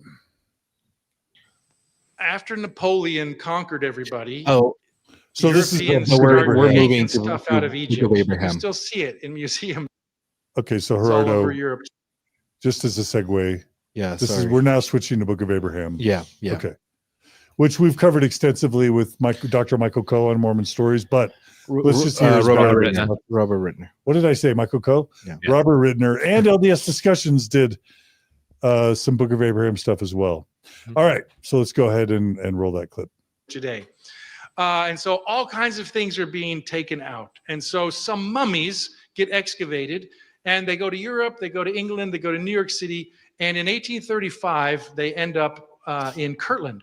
And all of the sources that we have from Kirtland talk about the mummies. That's the buzz. There are mummies from Egypt and people are looking at them and they're excited. And then people put all their money together and they buy them. It was like an early restoration group GoFundMe or something. But people pull their money and they buy them. And then they start looking, now they own them, they start looking at them closely and they realize there are scrolls with the mummies. And nobody ever tells us how many scrolls. That would have been nice. They count how many mummies there are, but they just say, oh yeah, there are a bunch of scrolls. And then they're looking at the scrolls, and we have one source that says Joseph's looking at them, and among the scrolls are the writings of Abraham and Joseph. Now, we never hear another peep about Joseph. There's no other evidence that Joseph Smith started translating something from Joseph of Egypt, but he does work on the Abraham part. I didn't know we didn't know how many scrolls there were. He's lying. We do know. Oh my gosh. Oh, it's the missing scroll again. I just can't I can't count how many lies there was. So tell us some of the main ones. Inaccuracies. We know there were 2 scrolls. Like for sure. Like I have all the people right here that mentioned 2 scrolls, like W.W. Phelps and Oliver Cowdery. Everyone said we have 2 scrolls and some other scraps of papyri. He's saying that the mummies was the big thing. No, the big buzz was around the papyri. He is later, because the way he's gonna frame this is to say, well, like the Mormons brought this, like they collectively decided to buy this because it was interesting, and then Joseph discovered that there was some ancient writings like that. That's a lie as well. But I mean, the main one is about the scrolls. We know for sure there were 2 scrolls, and Joseph identified them as one to be the scroll of Abraham and the other scroll to be the scroll of Joseph. We know that for sure. And we know that there were some other scraps. Among those other scraps is the hypocephalus that we have in our scriptures today. But yeah, we can, which is placed under the head of the mummy, is it not?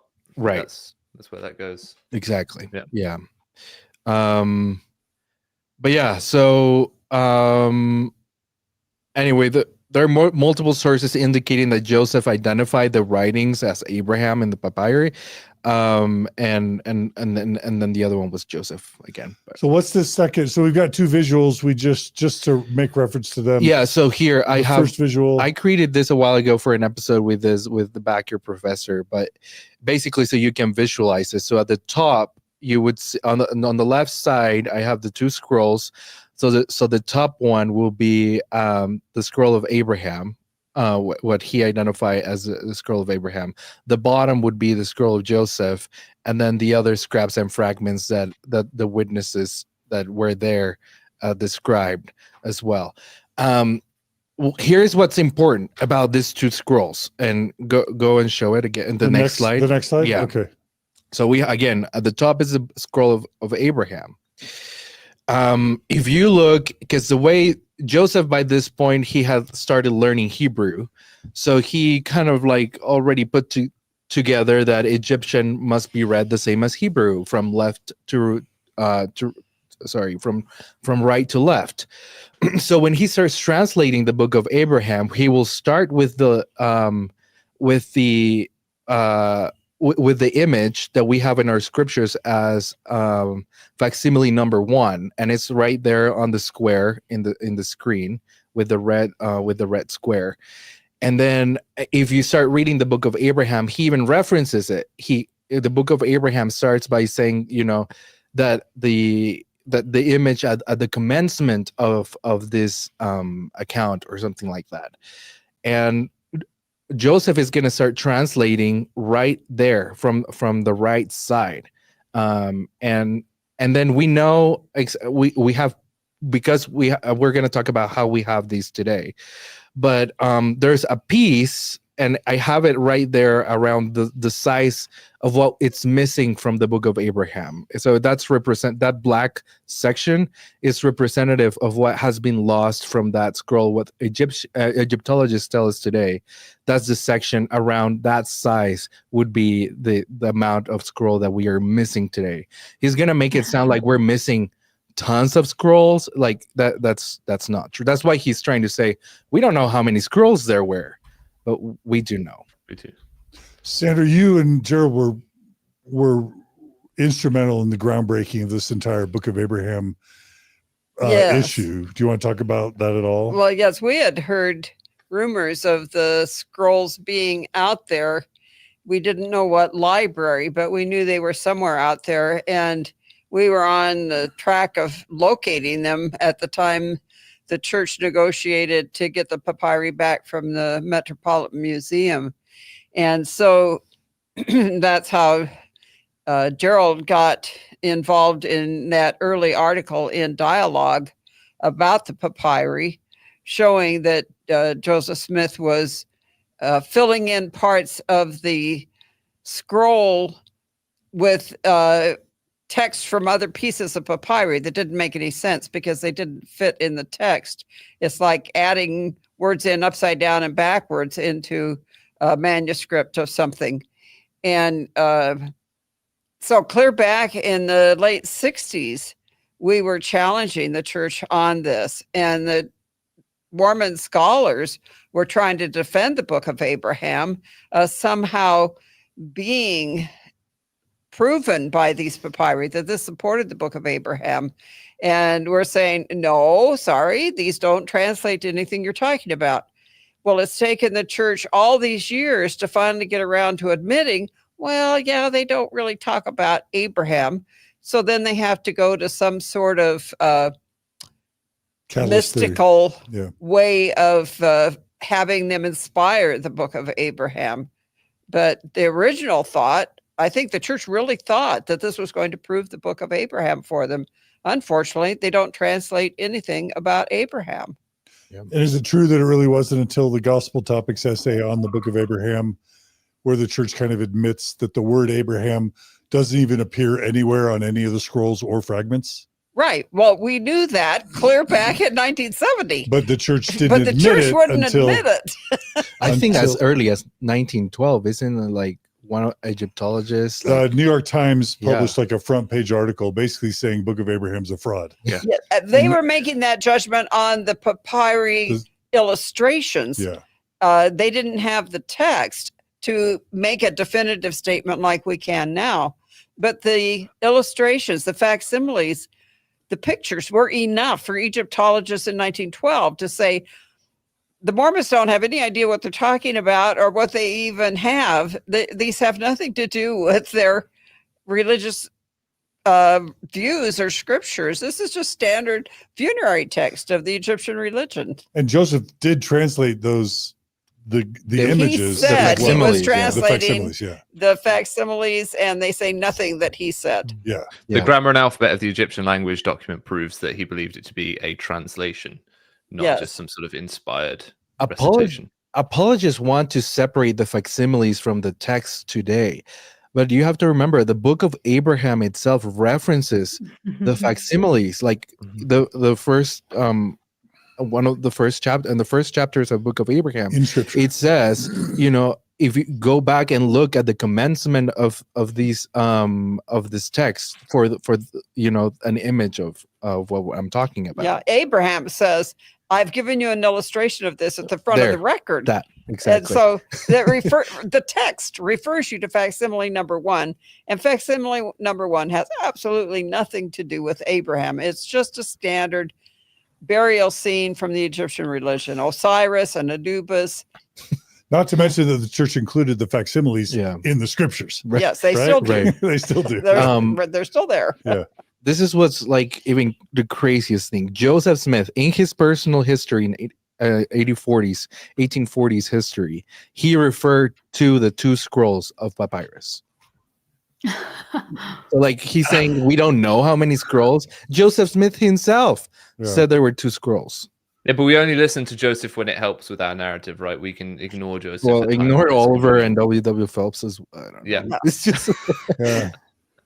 Yeah. And again, if we have to come up with a motive for why Erekson is deceiving people, it's because because the translations are so incredibly obviously false and incorrect that he wants to create the perception that possibly there are other scrolls that got lost or destroyed that would have the original text that would correspond with what Joseph produced as the translations. It's an act of deception.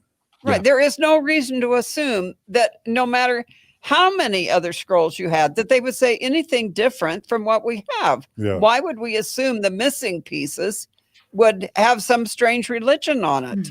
We're trying to create the possibility of belief when really some say the Book of Abraham is one of the biggest smoking guns showing Joseph Smith as a false translator. Right. We don't have plates for the Book of Mormon to test on his translation. We do have the papyri to test Joseph Smith's work on the Book of Abraham, Yeah. and he fails miserably. There is absolutely no connection between the papyri and the text, which the scholars seem to be conceding today when they talk about, as he looked at the papyri, the Book of Abraham was revealed to him. They no longer talk about it being a translation.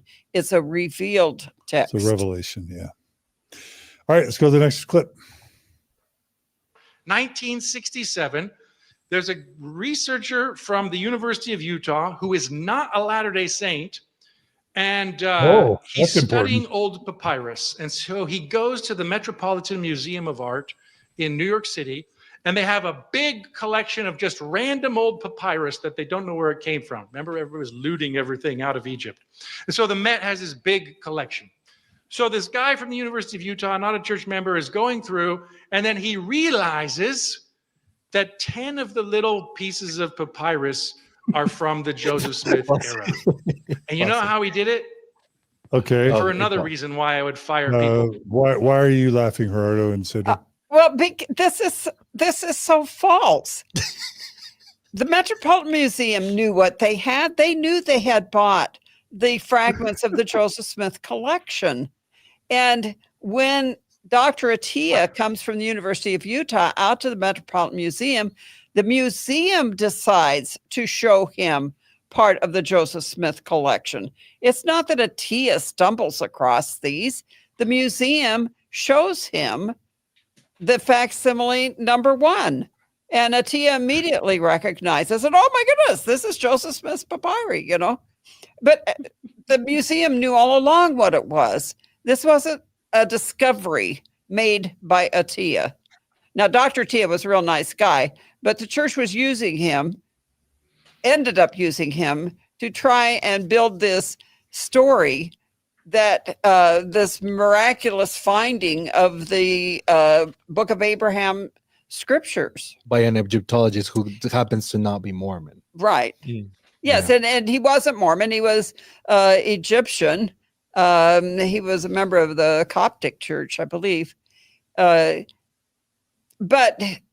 he was the one that became the intermediary between the museum and the church in orchestrating the acquiring of the papyri by the church, which gets into a real funny story because the church acquires them not by purchase per se, but through a gift.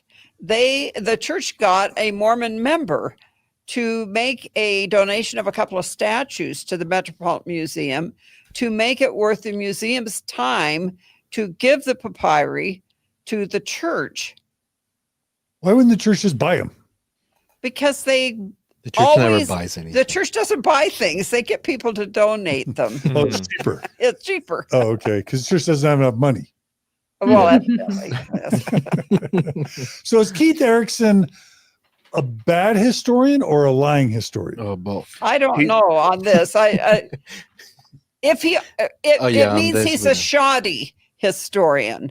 If he's being honest, he's then shoddy, because anyone that has read very deeply on the Book of Abraham would know this story of how the Metropolitan presented that papyri to Dr. Atiyah.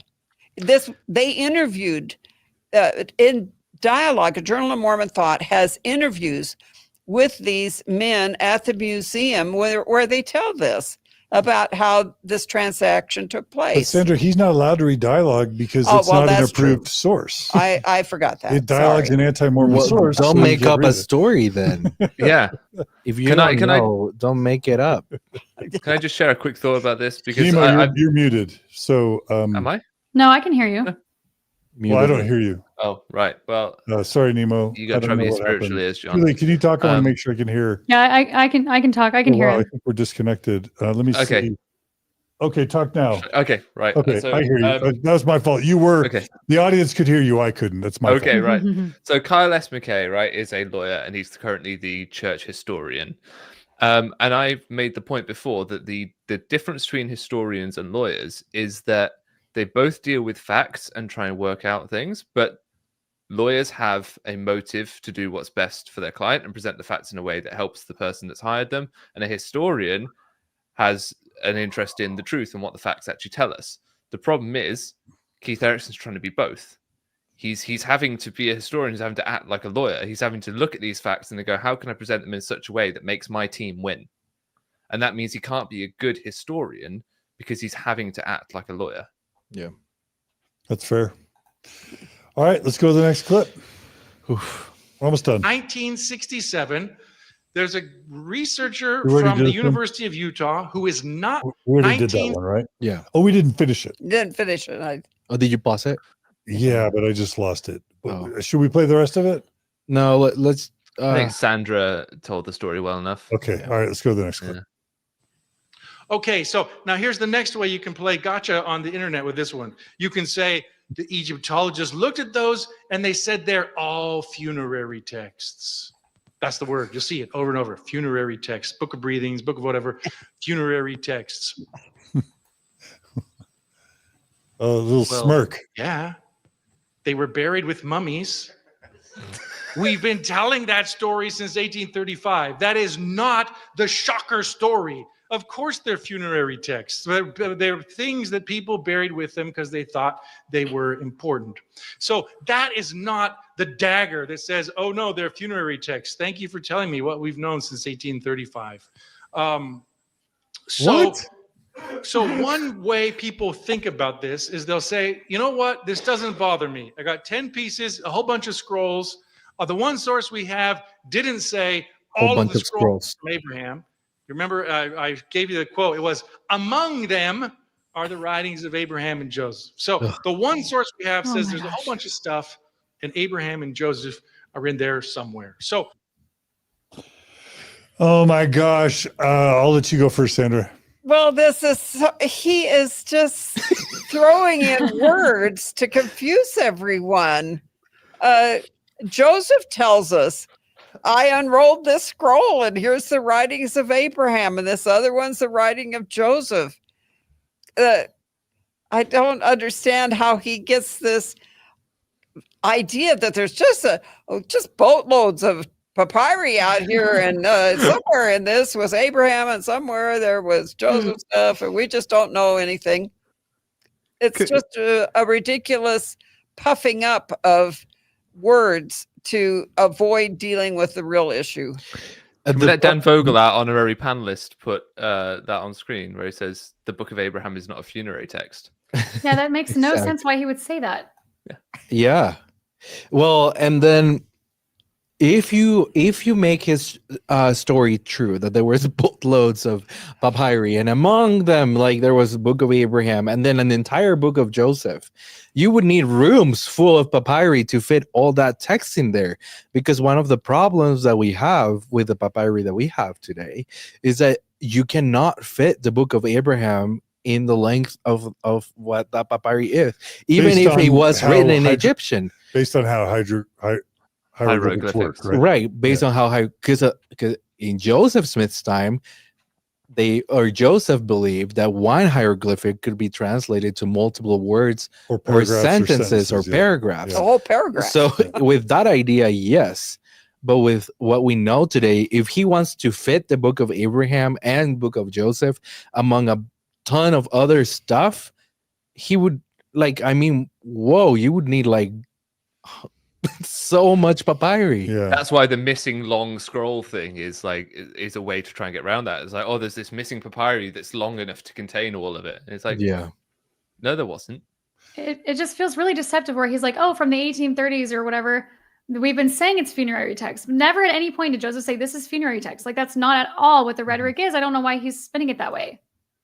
Yeah, like that was just mind-blowing. He has this smarmy smirk, and he's mocking. He says it's just internet trolls, but Sandra, I think you've been doing this work long before the internet, right? Yes, well, yes, we were trolls long before. But yes, the claim that Joseph's making for what he has are at odds with the actual description of what he had. Yes, they're funerary texts. That's the problem. They have nothing about Abraham. There's nothing about the biblical text on any of the scroll, any of the pieces of papyri that Joseph Smith had in his possession. None of them had anything to do with the Hebrew religion. None of them had to do with Abraham. They all were Egyptian deities. Anyone can look up on Wikipedia, look up Egyptian deities, and you will see the same gods depicted on the papyri as in the Egyptian religion. You've got Anubis, you've got Osiris, Isis. I can't remember them all right now, but they're all represented on those papyri that are easily discernible as Egyptian deities.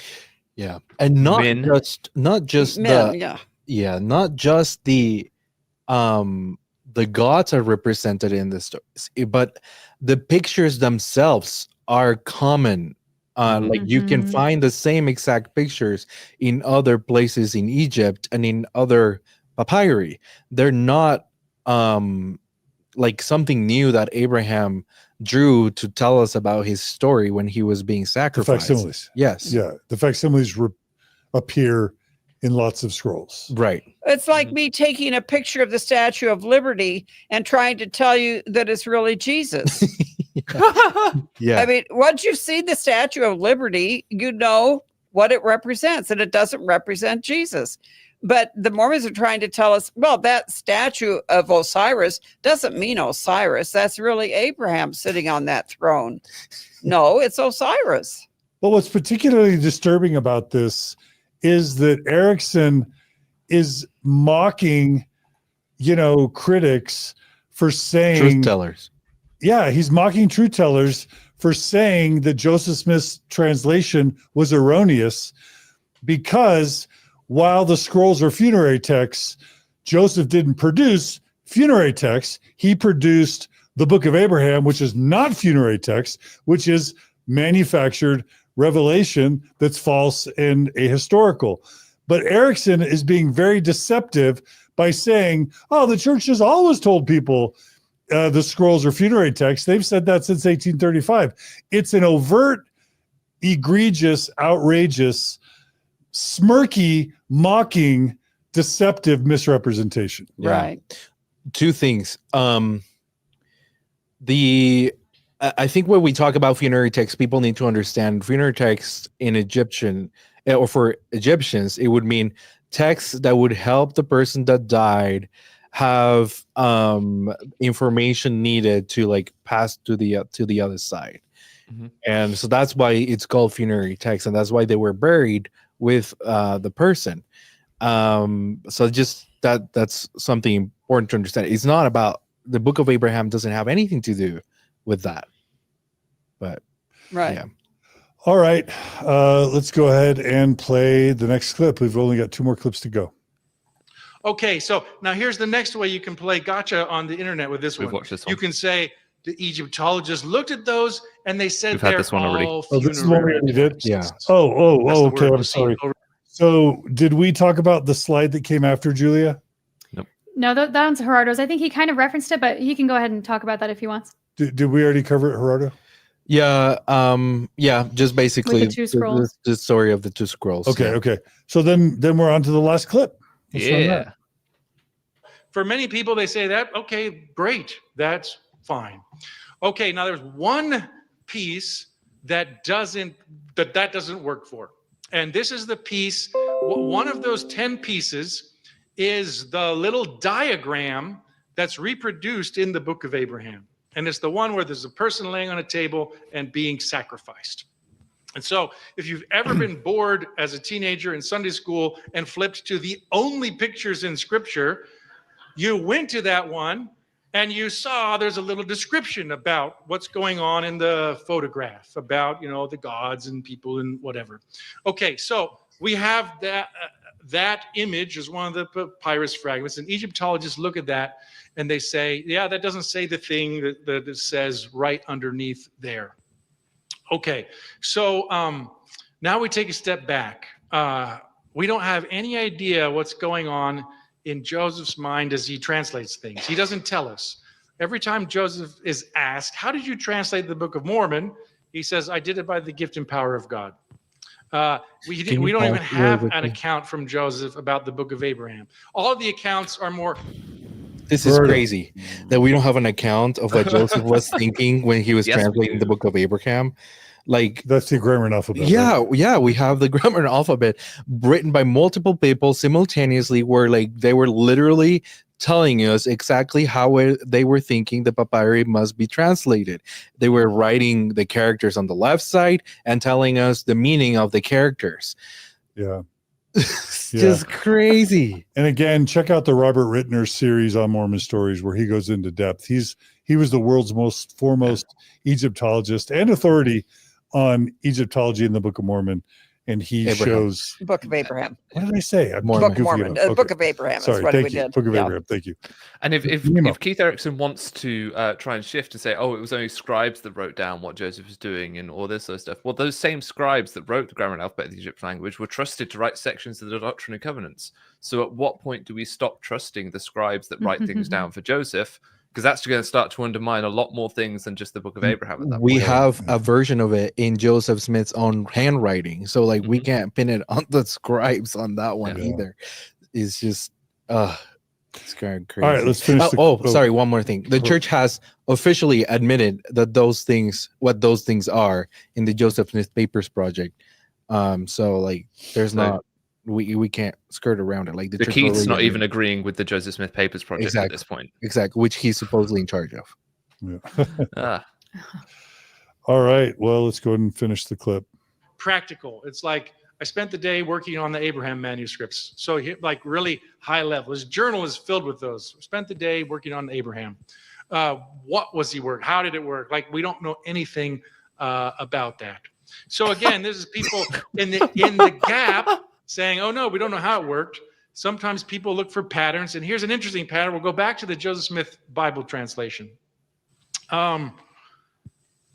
When Joseph sat down to translate the Bible, he opens up to Genesis chapter 1, verse 1. And the first thing that happens is he has a vision. All kinds of stuff about Moses and God and all of the worlds that were created. And Moses asked why. And Jehovah says, well, this is my work and my glory to bring to pass the immortality, eternal life. All of that stuff that we have in Moses chapter 1 today is a vision that Joseph had before he even looked at the words in the beginning. That's why in the book of Moses, in the beginning comes in Moses chapter 2. And Moses chapter 2 lines up with Genesis chapter 1 because that whole vision is received just by opening the Bible and starting to do the work. And so people use a word called catalyst. Clearly, none of those words in that vision are in Genesis chapter 1. But doing the work of translation was a catalyst for Joseph to receive more revelation. This actually happens all the time. About 8 or 9 revelations in the Doctrine and Covenants come while Joseph is translating the Bible. And you'll see it in the heading. He was translating the Bible. They ask about this, and this revelation comes. So we know that's so some people will say, well, Joseph could have sat down and looked at the thing, and it could have been a catalyst to learn more. I don't know. You make peace with it however you want. It's not a temple recommend question of which one it was. So if you ask me which one it was, I say, I don't know. I think missing manuscript is helpful. Catalyst is interesting. But remember filling gaps? I don't know what Joseph was doing. I'm not going to tell you that I know what Joseph was doing when he does it, because he didn't tell us that. So there's a quick version of it. Did we get all the issues? All right. I'm not even sure the guy on the stand believes him. He's kind of looking at like, what? The president? Yeah. Well, and Julia, at any point, if you need to go, you could totally go. I just want to make sure you don't stay beyond when you can. But Julia, I just want to thank, before we wrap up, I'm going to ask everyone to kind of grade Keith Erekson on his scholarship and on his honesty from A to F. So Julia, before you go, what grade are you giving Keith Erekson first on his scholarship, A to F? What's your grade? Scholarship as in like the things that he's presenting, because like he's presenting accuracy, his knowledge, because he's missing like we've been having slides about the things that he's been missing. So I don't like his scholarship either. So is that a C? Is that a D? D. Okay. How about his honesty? No, I don't like it at all. He's like holding things back, and he's like telling you false numbers. He's telling you false things. Like, I don't know.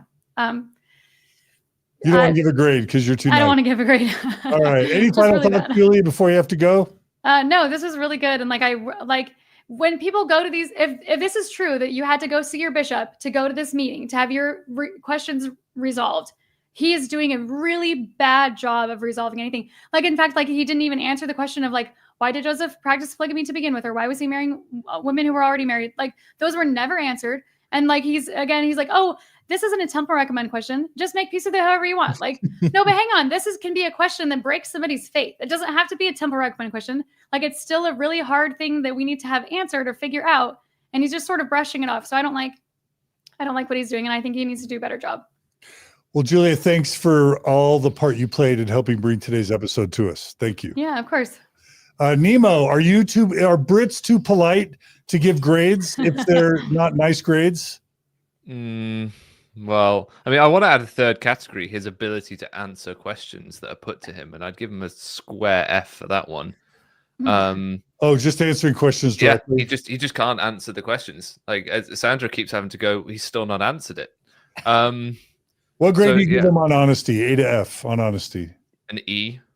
Oh wow. Is there an E? Wait, is that worse? Is that worse or better? Than F. It's better than an F. Okay. Because it just goes the alphabet down, doesn't it? Do Brits give the grade E? I think so. We don't have E's. Incomplete. We don't have E's in the United States. It's A, B, C, D, and F. What you guys got against E? It's a perfectly legitimate part of the alphabet. Our grade system doesn't include E. We skipped that one. A, B, C, D, and then F. Man, the E is getting some serious underrepresentation in the States. We need to fix this. Okay, right, fine. He qualifies for E. Yeah. I'll give him an F plus. Okay.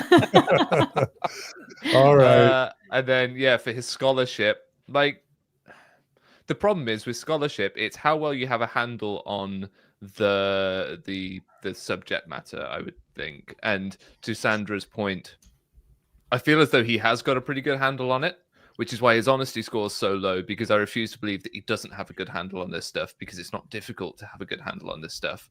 So his scholarship's up there. He must know his stuff. He's probably like a C or a D, but his honesty lets him down because he can't present it all because there's motivations that won't let him. Yeah. All right, Gerardo, what's the grade on honesty? F. F on honesty. Yeah. And on scholarship? Yeah, probably a D. I don't know. A D on honesty. And on scholarship. On scholarship. Okay. Sandra? I give him a D straight across. D straight across. Well, I'll just say I'm going to give him an F for empathy, because what he never does, he never admits any wrongdoing by Joseph Smith. He never admits any wrongdoing by any church leader, including by the modern Mormon church. So basically, there's no point where he just says, yeah, critics or people who lose their faith have legitimate reasons to be concerned. He basically either gaslights or mocks people who have genuine, legitimate either criticisms or concerns. And I think that's the biggest disservice here of all, is that none of these people are going to leave this meeting feeling like the church has ever erred on anything, and that any of their, if they are struggling, or if any of their loved ones or friends or family are struggling, they're not going to leave with any sense of like, yeah, there are problems. The church has made mistakes. Joseph did things wrong. It's as if Joseph has been perfect. The church has been perfect. And again, gaslighting, these are not the droids you're looking for. And I think that's a huge problem. Yeah. All right. Well, Nemo, you are coming to the United States. Do you want to give a quick plug for Thrive and for your get-together? Mm-hmm. Yeah. So I am coming to the United States of America. The last weekend in February, I'll be at Thrive St. George. You can get your tickets. I think there are a couple of tickets it's sold left, out. It's sold out, unfortunately. Yeah. Sorry, folks. And the other event I'm doing is also selling out fast. So get your tickets for that. I'm doing an event Friday the 8th, is it? Do you want to paste the link in the comments for those who want to see it? Readily available. We'll find that and we'll paste it in the, you can paste it in the comments and we'll have Maven hopefully add it to the show notes. Oh, I've got it here. Hang on. Let me put that in the comments. It's mormonstories.org/ I think it's Nemo-event, right? Yeah. I put the donor box link in the comments. Right. But yeah, the VIP dinner's sold out, but there's still general admission tickets. It's an evening with John and Nemo. We'll be chatting, and I believe Sam Shelley will turn up and cause carnage as well. So it's going to be a great night. Just to kind of me and John to talk about the recent events with my excommunication and all that sort of good stuff. But yeah, I'll be in lovely Deseret for a couple of weeks. Towards the end of the month, it'll be great. Well, Nemo, thanks so much for joining us. And also, please, everybody, in addition to subscribing to subscribing to Mormon Stories podcast on YouTube, the channel, and on Facebook. Make sure and also subscribe to Nemo the Mormon YouTube channel. He does great work. Check out his work. And while you're becoming a monthly donor to the Open Stories Foundation or Mormon Stories, you can also support Nemo as well. Is that through DonorBox or Venmo or what? Yeah, it's through DonorBox. My donations are down so much I'm having to eat off-brand Jammy Dodgers. It's not good times over here, John, I tell you. Okay. So how do they support you? Where do they go? DonorBox.org/Nemo the Mormon, I think it is. Yeah. All right. Well, thanks for joining us today, Nemo. It's been great to have you. My pleasure. Gerardo, any final words? No. Thank you. Thanks for having us. It was a good episode. Well, thanks to you as well. You and Julia together made this happen. So thanks, Gerardo, for making this happen. All right, Sandra, because you're the GOAT, and when I say GOAT, I mean the greatest of all time, we give you the final word. Oh, wow. All right. I just want to point out that the one answer that could have solved everything is that Joseph made it all up. But they can't come to that conclusion. Yeah, that's a bridge too far, as they say. A bridge too far. Well, Sandra, we're so honored that you're able to join us here occasionally on Mormon Stories. You've retired. Yes, but trying. But people love you. Like any episode with you gets like over 100,000 views, almost good. Automatically. I'm helping the cause. What's it like to be 83 or 84 and still have star power? Star power. Wow. Well, it's really fun when I go out to dinner and someone comes up and gives me a hug and says, "Oh, you helped me."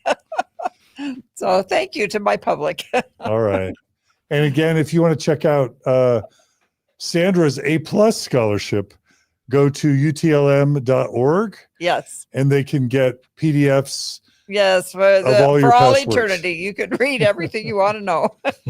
All right. Well, thanks, Sandra, for making this happen. And again, thanks to everyone who made comments today. Thanks to Dan Vogel for his great scholarship and for his comments today. Thanks to everyone who joined us on the live stream.